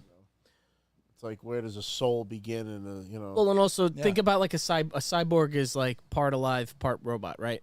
Yeah, That's part that's biologic. the that's a the word. cyborg specifically is a combination of organic and Right. machine. It's what So we're now So take that's what Darth Vader eventually becomes. Right. That's what Echo becomes from a lot of Clone characters in Wars. Star Wars become cyborgs because they lose a limb or they lose, they get stabbed in the intestines or whatever it may be. Or Qui-Gon. So, even think about like Bane Yes. You know, he slowly and Plagueis, you know, his jaw or whatever. So what I wonder is, what force wielding being, like, what's the most reduced in life that a force wielder, like Darth Maul, right? I know he gets like his fucking legs cut off. Yeah, well, he's half. Yeah, he's How half the Sith he how used to be. much like can they strip away from a living body in Star Wars I would and say replace that the with mind would be because the Up to the mind head. is what connects Up to to the head, Force. right? Yeah, Pretty because much. if you look at like even like, what's his name, General Kenobi. What the fuck? Grievous. Grievous. So from the So dungeon just Grievous- mentioned him too. I Grievous couldn't does remember his not name. Wield the Force in any Right. way, Right. and he's not capable of. But it. he's But very it's not little. because he's a cyborg. It's because he's not force sensitive. There's talent, but what they're changing with this show, which is interesting, and somebody mentioned this in the comments, that what they're showing is that Sabine is not force sensitive, but she's still being trained in the Force. So it's the Force lives in all things, and I think this would be more akin to somebody from the West, where it's not prolific, goes to a Buddhist temple and learns the ways of Buddhism, and reaches those levels of enlightenment and shit. So I'm thinking that that's really what the Force is, that it's always there. You just have to unlock your own potential. So I see in the comments there's a debate, and Phil makes a point about you need to have midichlorians in order to wield the Force. But midichlorians are in other things, and if you can, even if you yourself do not possess them, that doesn't mean that you can't manipulate them. And when you think about the power of like AI, and how powerful it can become, that's always like the trope, right? If you put that in a Star Wars universe where you have, these droids that are, somehow becomes mentally powerful enough to figure out whatever algorithm to manipulate midichlorians and others. It doesn't, they don't necessarily need to have them. And they kind of think proved the in major episode point- 1 that There's a reason why it midichlorian hasn't count happened doesn't yet. necessarily matter, because they even said that Jake Lloyd's Anakin Skywalker had a higher midichlorian count than Yoda. Can he beat Yoda as a kid? Probably not. You know what I mean? It depends on the work that's put into it. Yeah, that's a good point. And I would also say it doesn't require being a Force wielder to be a Sith or a Jedi. So that's the other side of the thing. No? It's not. Are there Jedi who don't wield the Force? I would say there are Or some if I- who don't. No. I would say there are like the librarian. Everybody is. She wields the Force. Oh, that's right. Everybody I saw wields her the fight. Force, yeah. She's nasty, too. She's That's really true. good. But there are different types of Jedi. We said Grievous. Like, is there a are Sith ones that are doesn't wield the Force. politicians or negotiators. There are ones that are fighters. There are ones that are, trainers and stuff like that. Like, there's different paths for the Jedi, but they're all Force sensitive. Yeah, there's no. In fact, the reason why they're there is because they're taken as infants because they're Force sensitive. Because of that. And that's yeah. what forms the Jedi, Good point. Good point. I'm just wondering where they're going to take it with Sabine. That's kind of what I'm thinking, because first I was very glad that she isn't an immediate Force wielder. Like I almost would have seemed in the scene that, and I'm sorry, I think it was actually episode 3 It's this spoiler. happens, but I know where she gets with beat the in a cup. fight. in an excellent, so yeah, to my review of this episode anyway, my rating of it, there's a lot of parallels. So in the scene in episode 3 that opens, it's very reminiscent of like Luke and Obi-Wan on the Millennium Falcon when Episode 4. he starts training, and Obi-Wan comes in and he puts the helmet on. He's like, "But I can't see." How am I I don't know if supposed you to remember fight? that. How am I supposed to fight? The blast shield down. I can't even see. How am I supposed to fight? Your eyes can deceive you. Don't trust them.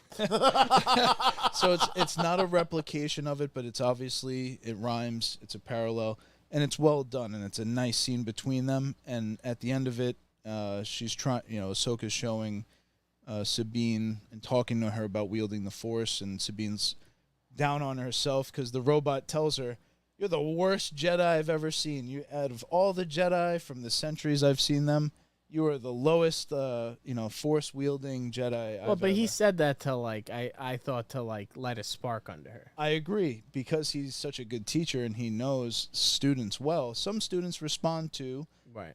that or praise. She specifically can't be told, oh, you're gonna be great. You're just gonna be so great. She's gonna respond to. Because She's when rebellious. she's not great, then she's gonna take it harder.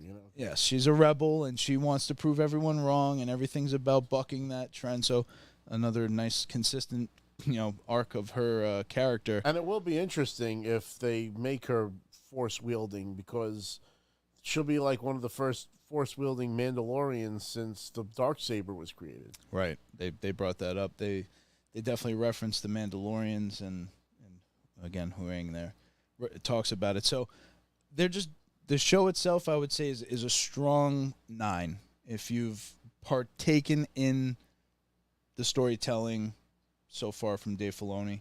If you haven't, if I remove myself from everything, I could say, yeah, you're definitely looking. Some people would say like an 8. I would say if they're really just like cranky, they're going to be like, that's a 7, but in my opinion, I can't even see it as a 7, even for somebody that doesn't know what's going on. It's really good. Like, it's just well put together. Well, if you And want, the practical effects, like they made the Loth cat like real as opposed to looks using good. a CG Loth cat. You know what I mean? Like Yeah. stuff like down to the. Vin even mentioned it before, but like I definitely noticed it in the show. Like the sweeps between scenes and stuff like that feel very Star Wars. Yeah. The sound effects. Like I feel like I'm watching a Star Wars show, and Yeah. I'm having a great time with it. And like I've said, and what he said, maybe I'm giving it a 9.5 because I've watched Rebels and because it's part of that long-term storytelling that we're talking about. But it's just a well-done show, and the production value is definitely there. And it doesn't feel cheap, and it doesn't feel rushed, and it doesn't feel like, this show, Star Wars would be fine without this, Like, maybe like how Solo felt. Like, I didn't feel like Solo's story needed to be told. Right. But Right. I'm feeling that this Ahsoka story is going to be very important, especially with bringing characters like Thrawn in, giving like a final story to Thrawn, because clearly Thrawn's not around anymore by the time of Rey, but we don't know what happened to him because he kind of left with an air of mystery in the end of Rebels, so we don't know what happened to them. So it's funny you say that. We know the inevitability, and the latest trilogy of movies are dedicated episodes, which stings. It makes it even worse. But now it's like, yes, we are heading towards an inevitability, but we're also heading towards the unknown, because in Rebels they play with a lot of concepts that we haven't seen played out on screen or even in the books, which is like the world in between and the heavier religious concepts of the birth of the Force and the father of the Force and his son and daughter. It gets deeper into the lore than we've really ever seen, I think. And the witch actually makes a reference to something, and I got confused because I thought it was someone else.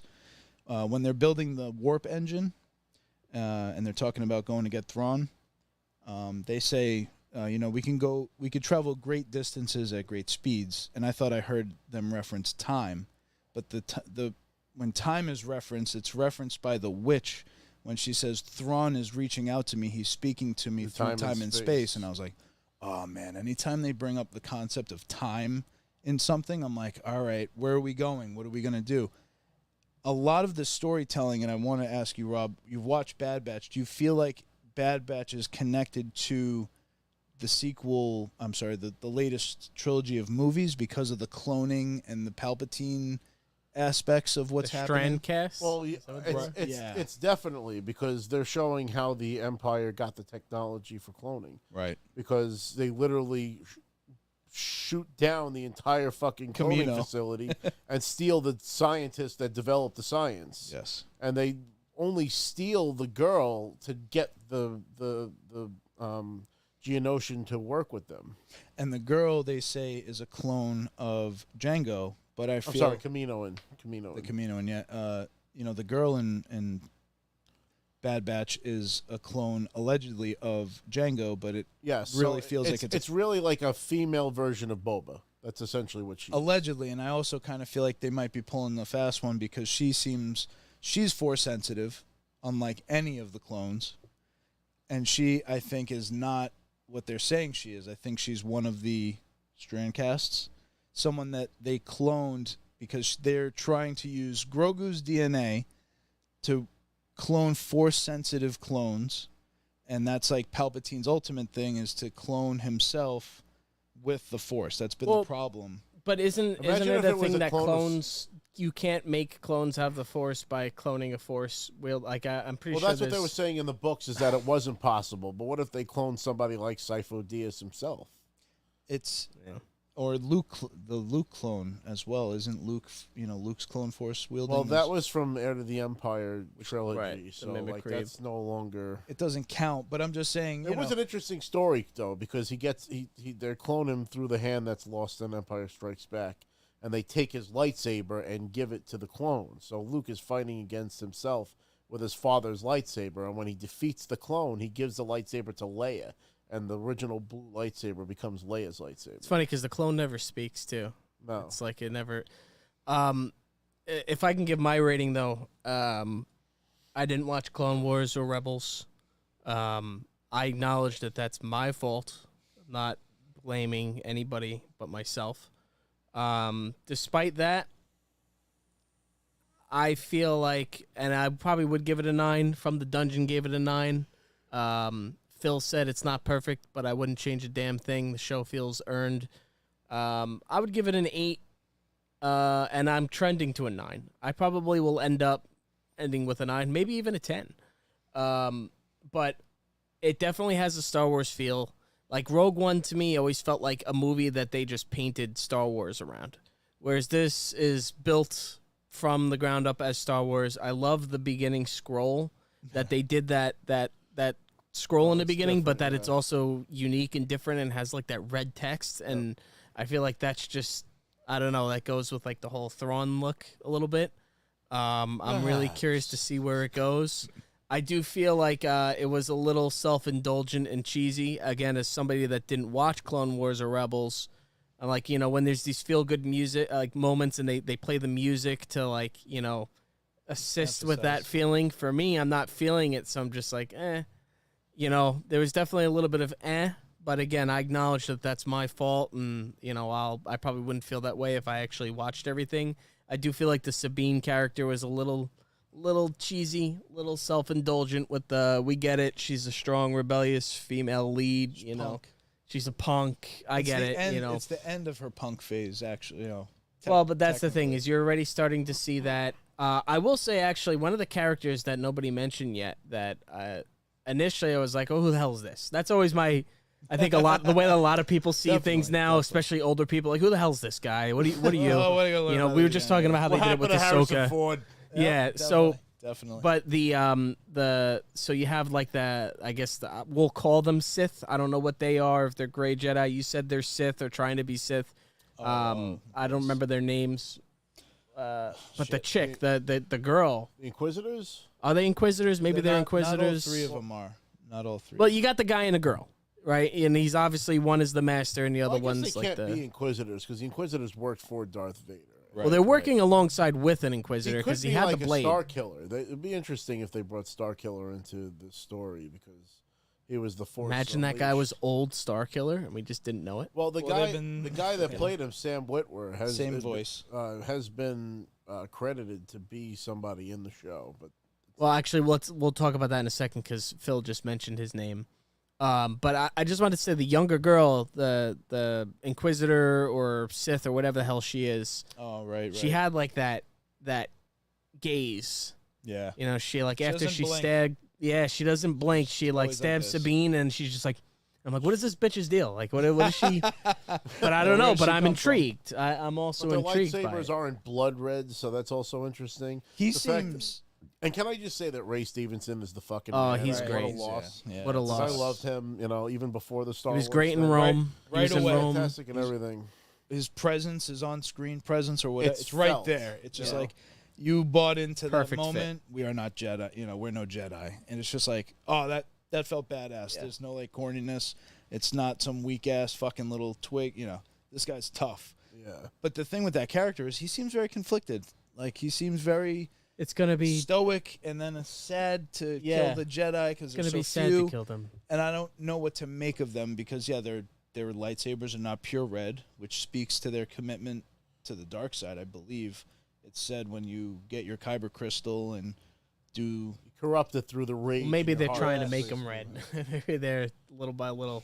They don't Trying to get become red. They don't. That's No, they, you have it to go happens through a when you build it. specific- So they actually go through this in the comics. I collect the Darth Vader comics, and they have him take, I think, one of the crystals from one of the Jedi that gets killed or something like that, and he corrupts the Kyber crystal using all of his hate, and that's how he gets his red lightsaber.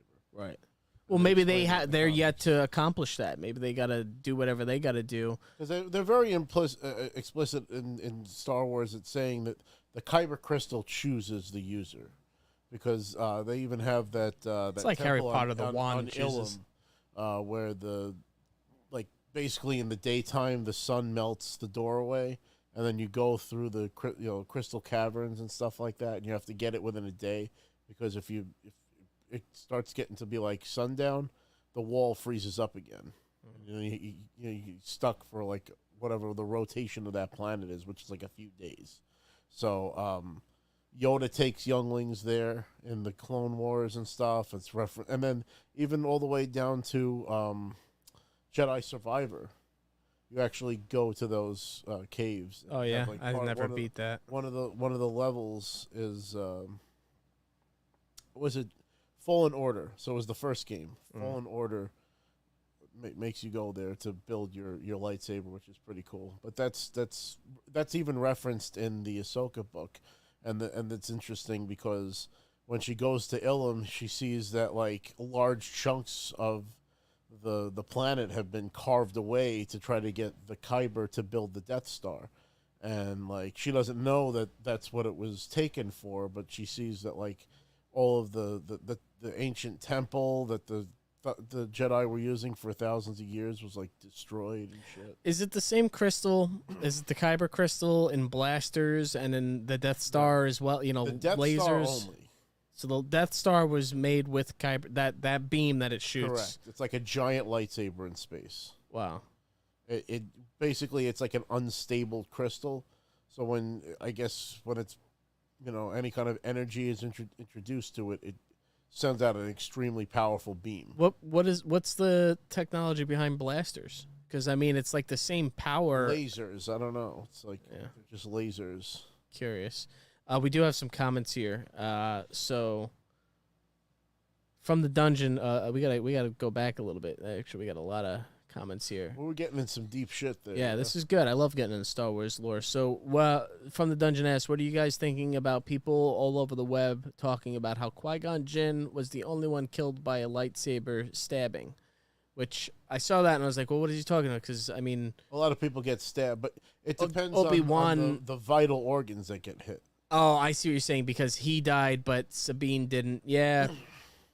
Yeah, and also, I mean, it's about like the immediate aid that can be rendered because he was killed behind that wall. Well, he was stabbed like directly in the solar plexus. So yeah, he was it's done. closer to the heart. Whereas Sabine was kind of stabbed to like the side by the rib. Yeah.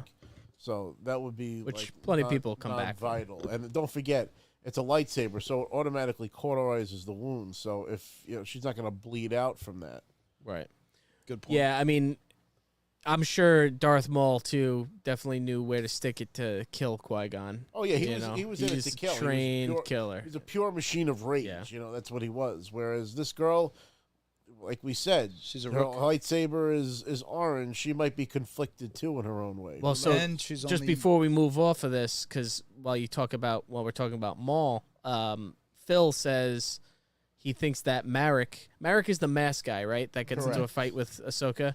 Yep. This is the first time we've ever seen him. He's not a character that was in anything else. Correct. Okay, He so wields an Inquisitor lightsaber. it's funny because they like just mention his name like while they're talking on the phone, and everybody remembers his name. I could never. So Marek is that guy. He said he thinks that maybe Marek is a new Zabrak, being played by Sam Witwer.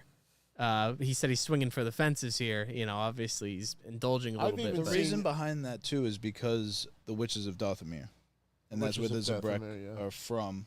So okay, The so Night that's my Sisters. question. Who is this fucking witch bitch So with there's- the fucking weird eyes? Rob and is the- fresh, so he could definitely There's a layout. planet called Dathomir where the Night Sisters come from. Right. And they wield the Force in a different way through like magic that has like a green glow and shit.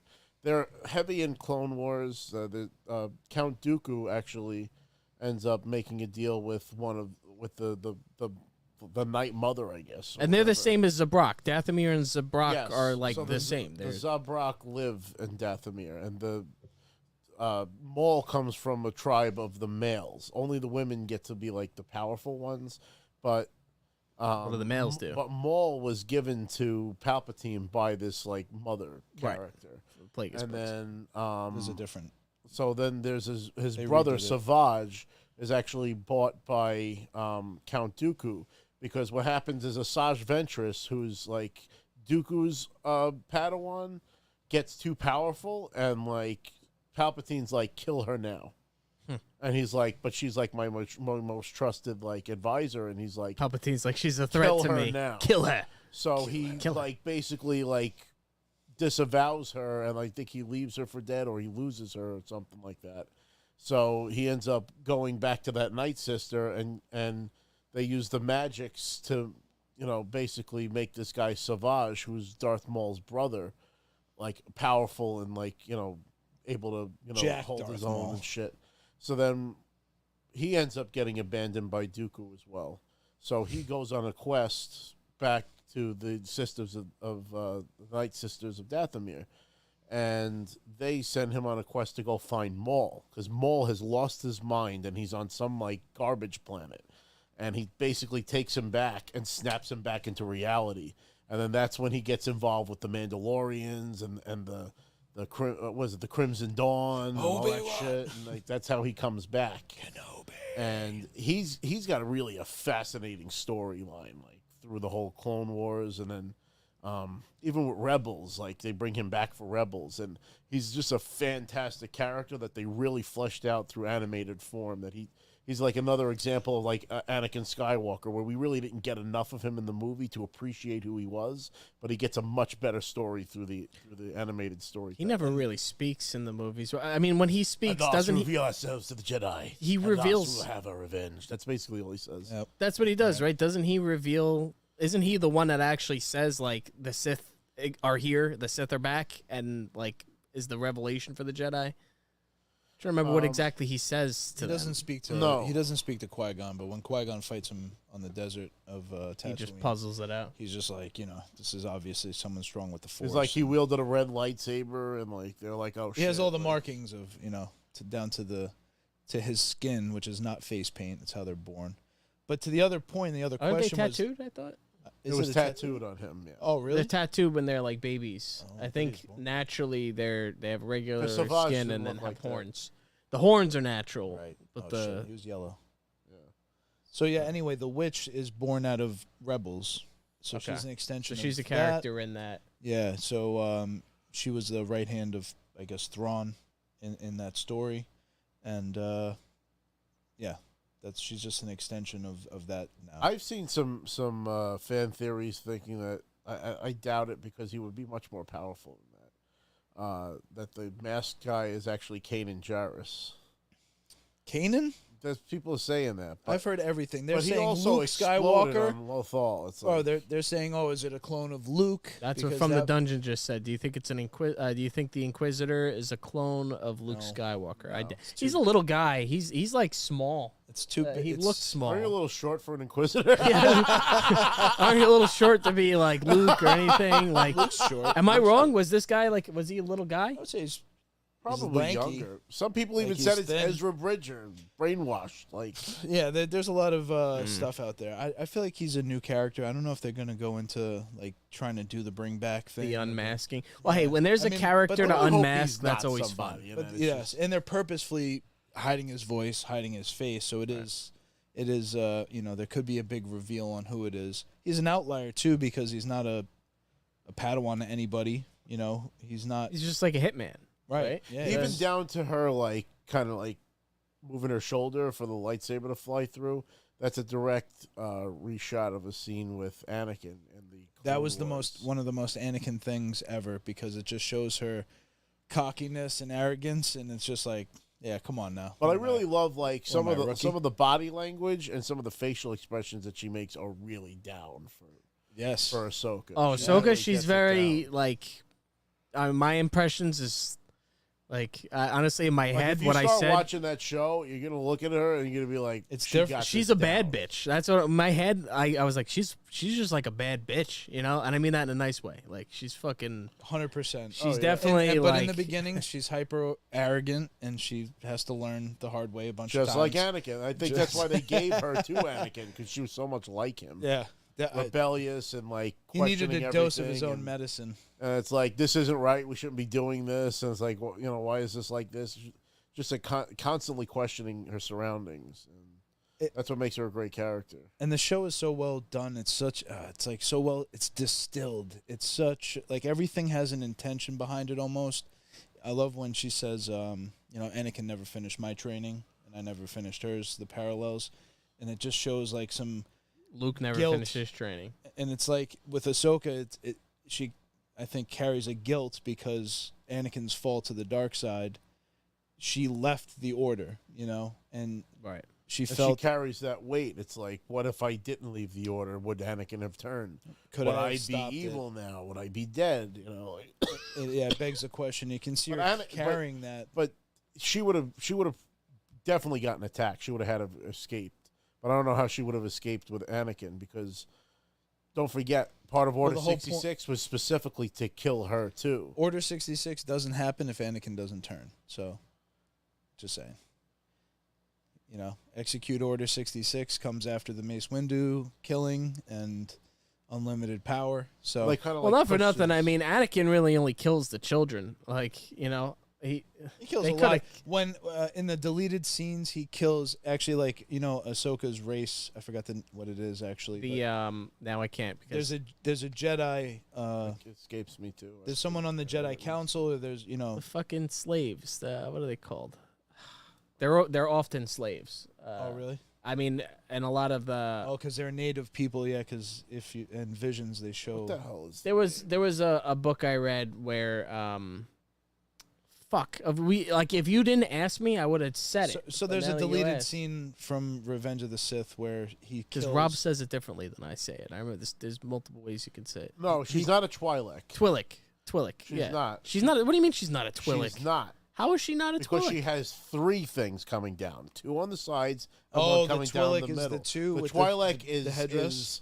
Hera Syndulla is a Twi'lek. So and they she show- even mentions that in the book Bib- that she's not a Twi'lek, and that's why she stands out more, and that's why it's hard for her to hide. She's not a Because Twi'lek? there's not many of her species Close. out in the All galaxy. right, I was confused too. She's All right, so called anyway, a then. Togruta. That's it. what she's called. Togruta. But anyway, Anakin kills Shit. her, the one you just referenced in Revenge of the Sith, but they don't show it. She's meditating, and Anakin comes in and just fucking kills her and walks out. Gotcha. So yeah, he does kill more than. Well, but I'm saying they still. He just killed children too. That was your other point. He only killed the children. Was No, what you I'm not said? saying only. I'm saying when know. you look at It's Order like diet 66, crime, they you know? killed It's- everybody. Anakin was only really responsible for killing the kids.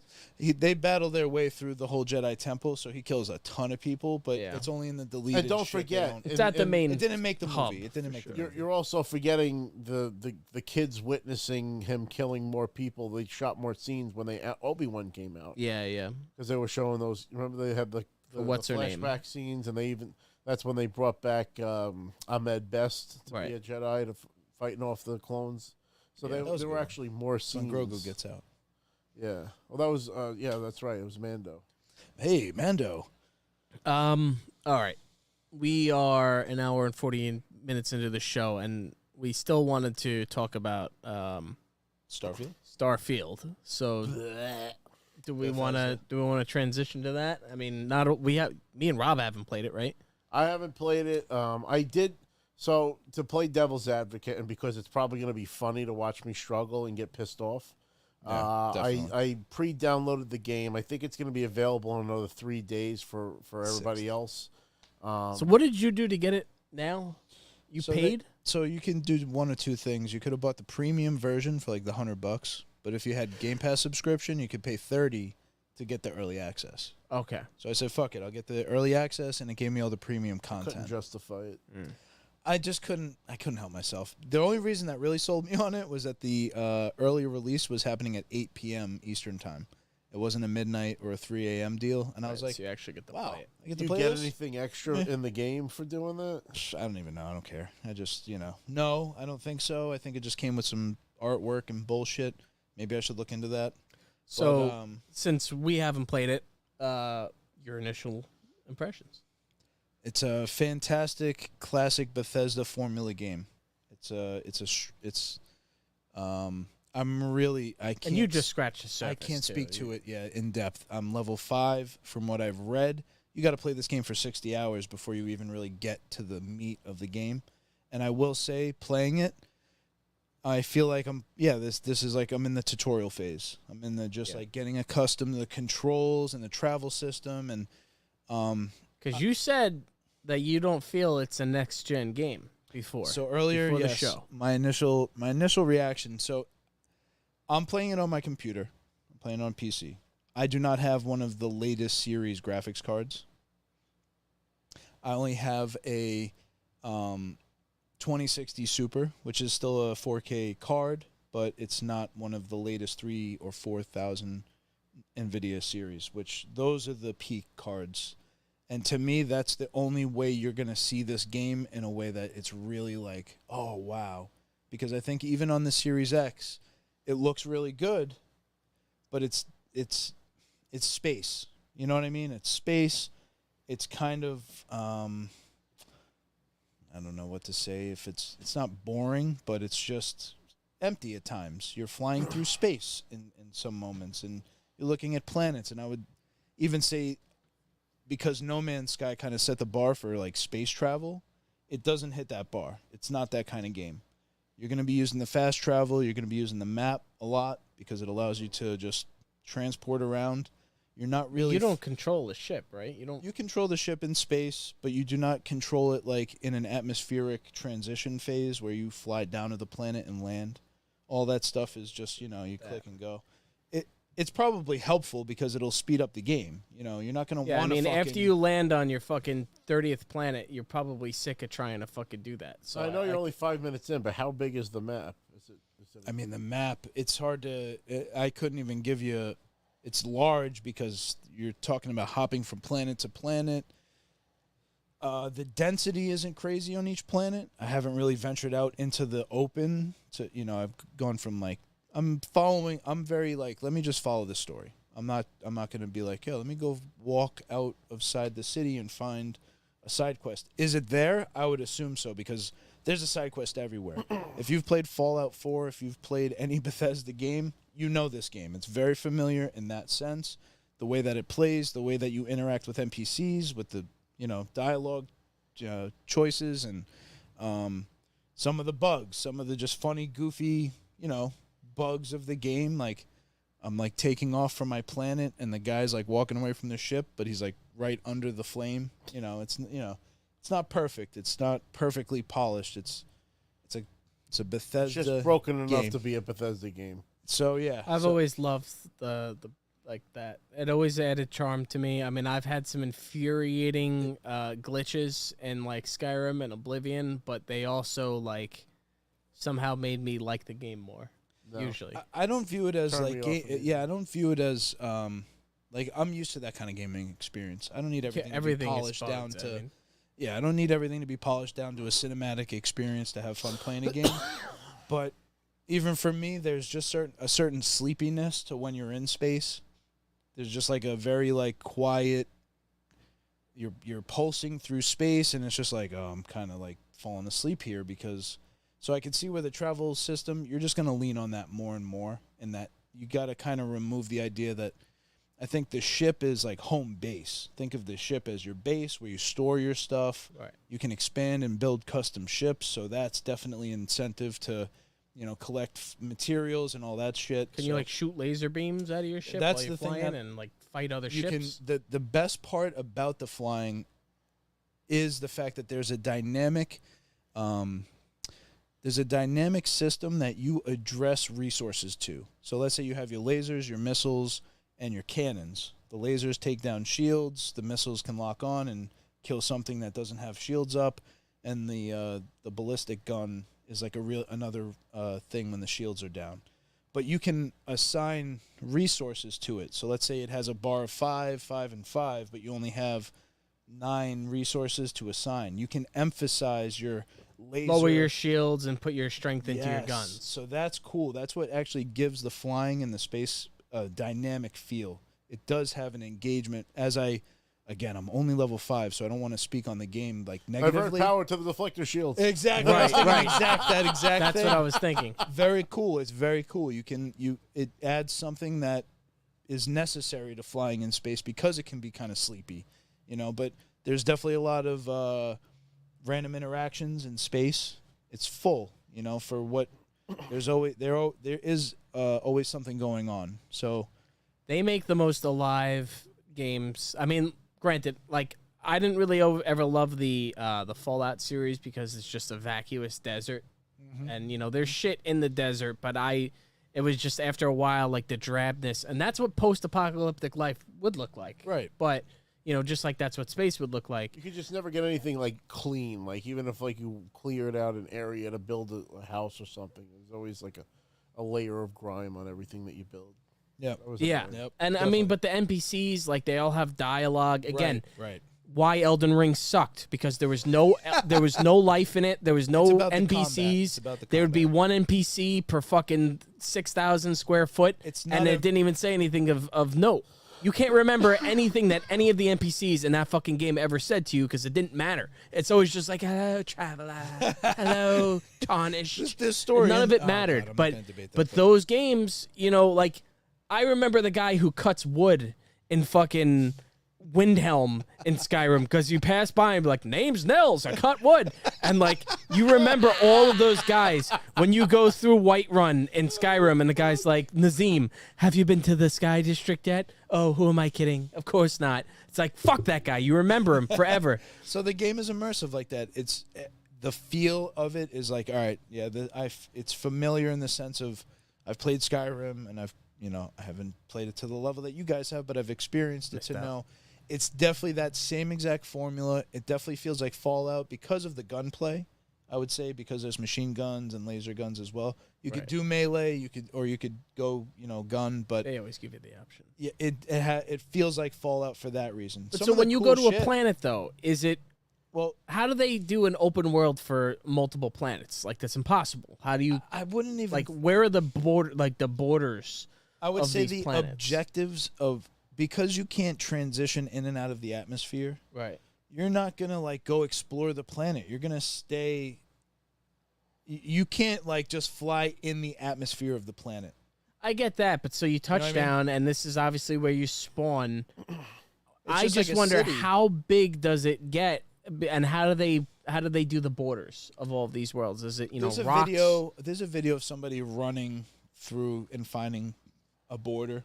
Okay, You can't run the circumference of a planet, that's what I'm saying. It's You not can't run a possible, yeah. circumference of a planet, and that's not and it's not procedurally generated, right? It is not. No, I believe it's laid out. That's why another reason the game's like buggy, quote unquote, because it's fucking massive.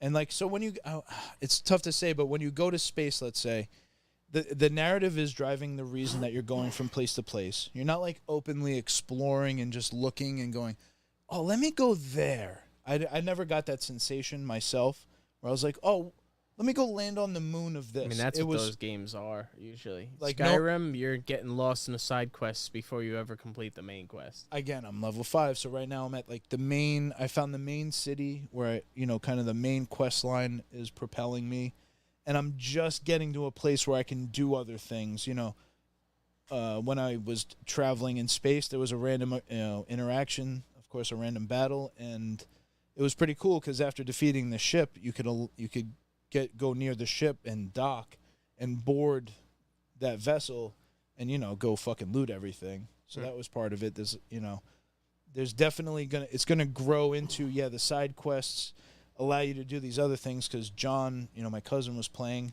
killed a certain NPC who had a quest line that brought him to a whole other system that he got a ship and he got like this special backpacker armor. I forgot what it was.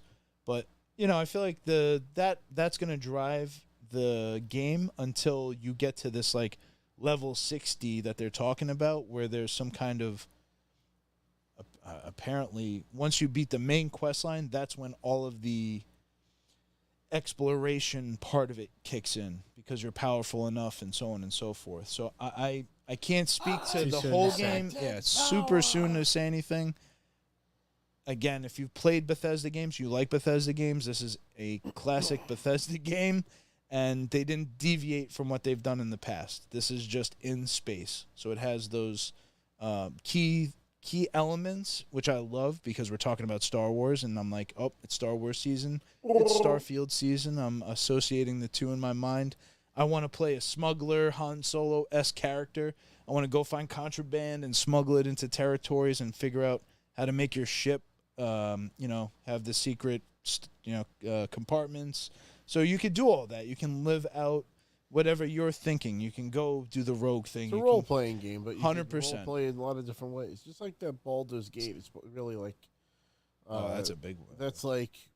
That's really Dungeons and Dragons with visuals, because you roll dice and shit. Like, it's really, really immersive. So I've heard... I was watching video and stuff like that, and I played Dungeons and Dragons, and I was seeing the way it plays. I'm like, that's cool. It's like Dungeons and Dragons with visuals. But, the same thing goes for these Bethesda games. As much as I dislike them, they do give you a lot of options and freedom with where you can go with your character. You can make them any race or any, class, but then you can just decide to change your mind and fucking start killing people. Like, you can just... I will say with any Bethesda game, there's a lot of trial and error, and I think that rubs Rob the wrong way a lot of the time because I don't like undoing hours of gameplay. That's really what my frustration comes in. It's like, imagine playing Legend of Zelda and then you died, so now you have nothing in the fucking underground left. See, but you're playing it wrong because every Bethesda game you can just hit select and auto save and it'll save right where you are. But I get locked right into this shit because I'm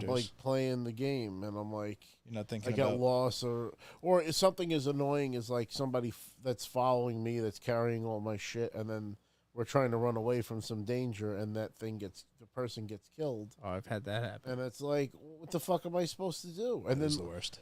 I go back to the wizard story because that's when I was really locked into the game and was trying to enjoy it, and it's well, the guy's not giving it to you, and there's no cleared way to get him to give it to me, so I got to kill him and take it. And now I'm paying this consequence that's you can't undo that. They're gonna permanently hate you, and it's now I've made it so that I can't play this game anymore. Nah, I mean, it doesn't make it so you can't play the game anymore. It makes it that quest line maybe is spoiled or whatever it may be. I had that same guy. But how do you go back to that village if everybody's chasing you? If you're playing it smart, you save. Yeah. I literally have 100 game saves on Skyrim, and I can go a lot of space too on the hard drive. No, it's just a chapter. It's a bookmark. Yeah. That's all it is. I mean, literally, I could load back to certain memories. I have oh, this is cool. Let me save here. So if I wanted to go back there, I could. Oh, that's smart. I never thought of doing that. You can save very easily in the middle of combat. Well, maybe not in the middle, but I remember there's this dragon I was trying to beat in Skyrim, and I saved the game. I snuck up to it, and I was right behind it, and then I saved the game so that when I got it the first time and it kills me, I could just load right back to that moment. So you have to do that too, just in case you fuck something up. You want to have multiple saves that you can go back to. It's funny. It's a classic PC game too. You know what I mean? Or I know it's available on console and Skyrim and all that, but it just feels like a PC game in that way where it has all of those same markers. It doesn't hold your hand. It's very kind of, if you're a gamer and you know how to play and you've played older games that didn't hold your hand and guide you so much, that's what they are. It doesn't hold your hand, but it tells you where you need to fucking go. Unlike Elden Ring, you fucking have a marker above wherever you gotta go. So you don't need to know what's going on. You could just play the game and go marker to marker. Well, and the thing what happened to me was where you reach one of those points where, in this case, I'm trying to go to a mission that's on a planet, but I actually don't have a ship strong enough to jump there. But it took me a minute to figure that out. And that was, frustrating because I was like, what the fuck is going on? I'm jumping to this planet, and then I'm trying to get here, but it's oh, you don't have enough, so jump closer. So I'm jumping closer, and it's not I'm like, And then I realized, oh fuck, you know, it's out of my range, my warp range right now, and I gotta, you know, It didn't explicitly tell me that. I'm sure in the dialogue it was saying that, but here's my criticism though. Tricky When Ricky. I say it's hey, he made it. Tricky Ricky made He's it. working hard. He's a hard-working man, dude. He's getting fucked like the rest of us. So my criticism of the game, the next-gen component, you know, aspect, there's a lot of transition loading. When you go into an environment, there's a loading screen. When you jump from, you know, a planet to space, there's a loading screen. That's always been, even in Skyrim, the go- loading screens, and they made them dynamic. Long loading screen. It's relatively quick. World of Warcraft was the worst for that shit. I mean, Oh my you know, God. It they're- took so long to load that shit back in the day. Yes, yeah. I would say at this point, is it a game that is showing off the aspects of next-gen technology? Not exactly. It's a classic RPG in space from Bethesda. What's the loading screen? Is it a black screen with a little thing? Black with a little load. Just like, Yeah. boop, boop. See, at And least it's if like, they made loading screens like somewhere that wasn't So, you know. I that was one of those things where I noticed it and I was like, oh, okay, you know. And I'm also thinking through the prism of like, this is a make or break game for Xbox. You know, this is like a big moment for Xbox. Do you think we're expecting too much from these games based on the trend of how fast they've been, you know, increasing their technology previously, and now like we're kind of like, well, why isn't it so much different than the last time? And it's like promises were made and promises haven't necessarily been kept on certain next gen technology things. I think ray tracing and the trade-offs between performance mode and frames per second is very prevalent. You know, you see it in this game because you can't play this game on max spec unless you have a $1,400 fucking video card. Like, you can't play this on 4K 60 frame per second without... It's like Cyberpunk. One of the newest, latest and greatest. So even on the next-gen consoles, which are now, 3 years old and coming up on 4 years old, I was like, wow, this game is not... I don't feel like it's pushing the limit. So I don't know if it's going to move I don't feel like any games are, though, right now. There's nothing on PS5. There's nothing on any system... I'm just that saying feels for Xbox, like that yet. it's very important that this game, and this will be a hit. There's no way it won't be because it immediately attracts the Bethesda audience. Like if you have a PC, people who love space and that shit. yes, definitely. But I just mean to say because there's loading transition screens, it's not as fluid and immersive as it could be if it didn't. Is it visually awe-inspiring? Skyrim, has a lot of moments that are like, whoa, this is there because there's a grand beyond count. So many memories. Right. I have memories in Skyrim where I'm like, oh, I remember when I did this. Right. It feels like a memory. So, Joe would be a better person to ask too because Joe's been, is Joe still here? Joe, if you're still here, let us know what he's you probably think. playing the right one now. He's not satisfying listening thing at all. I did with that Skyrim game was that cocksucker that wanted you to poison the lady's wine and shit with the rat poison or whatever. Oh yeah. Like, that guy's a dick. The brewery. So I That's the ended thing. The NPCs can be real dicks, and I- you remember them. That was one thing that I saved, and then like hit him with one of the words of power or whatever, and like, blasted him and everything in the store, and giggled my ass. You get him. off. You get him arrested.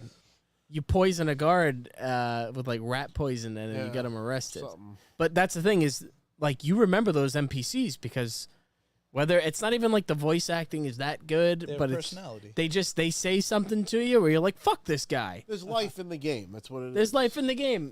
I remember in Oblivion, the very first, like in the very beginning of the game, you're always a prisoner. That's how, I don't know if Starfield does the same thing, but like in all of their games, you always start out as a prisoner. You're like a mine worker. Yeah, it's So the there you go. classic Yes. Bethesda intro because you're literally in a thing, it's moving, and someone's talking to you, and you're like, yeah, you have to do this because we're fucked, and we have to do this. If we don't do exactly. it, we're fucked. It's like when you wake up in Skyrim, oh, you're awake, and you're on the wagon, you're a prisoner. So in Oblivion, though, you're in a prison cell, and there's a guy in the cell across from you. He's like some dark elf or something. He's just like, you're gonna die in here, you little shit. I remember like that. He's Oh like my shit God. talking you. He's like, yeah, you little piece of shit. That's You're right. gonna die Oblivion. before That's I how do. Oblivion started. You're in a cell. Yeah, and I'm like, that guy got There's me like a so king mad. in the cell with you or some shit, right, or something. You end up breaking out of the cell because like the Emperor comes to you and you break out of the cell. But I went back to that prison and I killed that motherfucker. I'm like, I'm getting that guy. That's why Elden Ring struck such a nerve with me. Because the moment you come out of the whatever, the first guy is like, oh, you're a bitch. You ain't got no maidens. You're nothing. So I'm like, fuck this guy. And I killed him. Just like in Skyrim, you can attack this person, you kill him. But that just set the course. The things I can't Fuck wait to Elden do Ring. in the game as well, the systems inside of the game, the crafting systems, the building systems, like making They my always own have shit. solid crafting systems. Very cool. So I'm Very very fleshed excited out. to, get to the point where I'm able to make cool items and have strong weapons, because the gunplay is great. Like when I was, doing that little ship infiltration, and it's just like a random occurrence. You have a good choice of guns, and I can see where, as they get stronger, you can have a lot more fun with them. And I'm sure, like with every other game, there are enhancements or modifications you can make to the ammunition or the gun to really fuck with the enemy. Are the enemies use people? mods Are to they break the game. aliens? Are they, A mixture, you know what I mean? There's different races of people. do their limbs blow up when you shoot, or I can you cut didn't- their heads off? Because no, this is a serious question. I don't know, wanted, for the people that think I'm a sick Joe, fuck out there. Joe can answer that. I think a mark of a next-gen game is if I shoot, like in Grand Theft Auto even, when you shoot somebody and they just absorb the bullets, that's not real, Whereas in Red Dead, when you fucking blow somebody's head off or you cut their arm off, it's like, whoa. It comes off. So that matters to me. I'm tired of these games where Well, it's they- like bullet sponges. A lot of that is, the rating system, but Sure. yeah. It's historical going back to the beginnings of the games. So I just saw this meme. I forgot to send it to you. They said the perfect pillowcase doesn't exist, and then it's that scene where he's like, "Oh, you're awake." Yeah, I see that. Oh, you're awake. Yeah. There's a coffee cup that, like, when it heats up, it exposes that picture. It's like, oh, you're awake. Funny. Yeah. They do. There are a couple of key callbacks in the game. I didn't watch the. And to answer video, the Phil's article. question, he said, "What would Rob play first, a Bethesda game or The Division?" Jeez. I have played Bethesda games. I refuse to play. Fuck the Division. I remember that game, The Division. Come on. I won't play it. No. Tricky Ricky says, it like became Buck like Rogers. a joke now. Now it's a hill I'll Hell's- die on. Hells, I want to point out, made a couple of good observations of the game. Said it feels and plays like Fallout because it's basically a copy paste. Again, because of the gunplay, I think with Fallout, the Do gunplay they have is that heavy. auto targeting system that they have in Fallout? No, they don't have the what's that thing Big called? part. TARS or TARS. Yeah. So there is a slowdown of time when you're changing weapons. Going Okay. through your quick. That's like favorite Skyrim. They do that too. inventory. So I was like, okay, but I associate Fallout with gunplay because I would. Is there a lean towards building guns. aspect like Fallout had? So yeah, you can build outposts and you can build ships. So there's a couple of really cool, and there's also shit everywhere. Of course, like every fucking Bethesda game. There's like tape and pens and notebooks and fucking just everything everywhere. Oh, to the point And you where can like pick it all up, right? you can pick it all That's up. that's like the best even part. the NPCs like, why do you keep picking up all this garbage? But I'm trying to pick up the key stuff. There's that a you're lot of supposed to garbage in those. Be able to games. break down into fucking crafting. I mean, in Skyrim, I grabbed every skull that I ever came across, Wow, right. and I ended up having like hundreds of skulls, and I dumped them all in this one church. And it got to the point when you walked through this church, you were like trudging, like it would be like over knee high, and you were just trudging through skulls. And this was on like a 360, and it was able to still load. Like there was one place that I went and I dropped down like a million wheels of cheese or something, and like it will slow down your game because there's so many objects that can move and like. Cheese in the process. Yes. And then if you do the first roda, they go. Everything goes flying everywhere, and all those particles. Like I was looking at the stats of my, the hardware stats, and this is maxing out my GPU. It's 100% all the time. yeah. It's 100 all the time. And I mean, again, that it speaks to the 4K aspect, where I think we underestimate the difference between 1080p and 4K. It's like, it's literally like 8 times the amount of pixels. So Like DVD and Blu-ray. it's really a lot, and you can see where you need excellent hardware if you want to see this at its peak. Where I really think it gotta would get be that more cable impressive. to plug my computer into my TV. I gotta get another one of those cables. HDMI. Oh, I can't wait to see it on my monitor. Little Joe is back in the comments here. Joe, what are your thoughts? Let us know. Throw them in the comments. We want to see what you're thinking about it. I want to pick your brain on this later. Joe's enthralled. Joe's definitely in heavy. He's in it. He's in it deep. He's enjoying the shit out of it. It's definitely his. And I think The only person that loves like Skyrim as much as me, I think, is Little Joe. 100%. You know, we were so excited. We were so giddy when that game was coming out. Joe was 8 a.m. He'd be going to bed with the dawn. Fucking Yeti. He would just be Yeti. Deep. It's immersive in the detail. That's where it is immersive. If I'm, I'm not bad mouthing the game. I'm just saying I don't see it where it's like whoa, but. Yeah, it's immersive in its detail. Like I said, you could pick up every fucking little thing. You could pick up everything, and that's more you can say than any. Even in Spider-Man, Spider-Man did a great job at like making everything look super real. Like there's desks and there's pens scattered over the desk and papers, but you couldn't pick them up. You couldn't interact with them. They were just there, part of everything. And it's like you're this fucking poltergeist in this world that you really, It's funny that you say that because when you're interacting with the NPCs, I have a habit of fucking getting distracted, and they'll always be like, "Are you okay?" They'll need something. Try to that's how they always do it. They need something, and it adds to the immersion. It adds to the level that these things are alive. And then the goofy shit you could do, because then like you can take a bucket and you could take the bucket and put it over an NPC's head and then steal everything in their house, and they'll just be sitting there with a bucket on their head, and it's like it's a playground. It's a playground, and it's like it's still a game where it's like you're putting a bucket over somebody's head. You couldn't do that in real life, and it's more you could do in any other game. It's not solely about the narrative. They're not trying to give you a cinematic experience per se. They're trying to give you an immersive, detailed. You can poke this game and it reacts. It's not on rails. There's nothing about it that's definitely the feeling you get. So if you're that type of gamer, it's really going to play to your strengths. If you're not, you're going to notice the same thing you've noticed about Skyrim or Fallout, and you're just going to go, all right, I don't, whatever barrier you reach that's turned you away, I could just see that. I could feel that. Me, I love it. I'm like, yeah, let's go. I love space. I want to do more. I'm in a Star Wars steel. It's more than it's what I wish No Man's Sky was able to achieve, and I would. And I got right in on that. I paid for fucking No Man's Sky. I would tell those guys, play this game and add elements that are in this. Things like raids. Raids would be amazing. Like if you were able to go to a frigate that was infested. Are you able to play with other people? No. This is not a multiplayer game. No. Not a multiplayer game.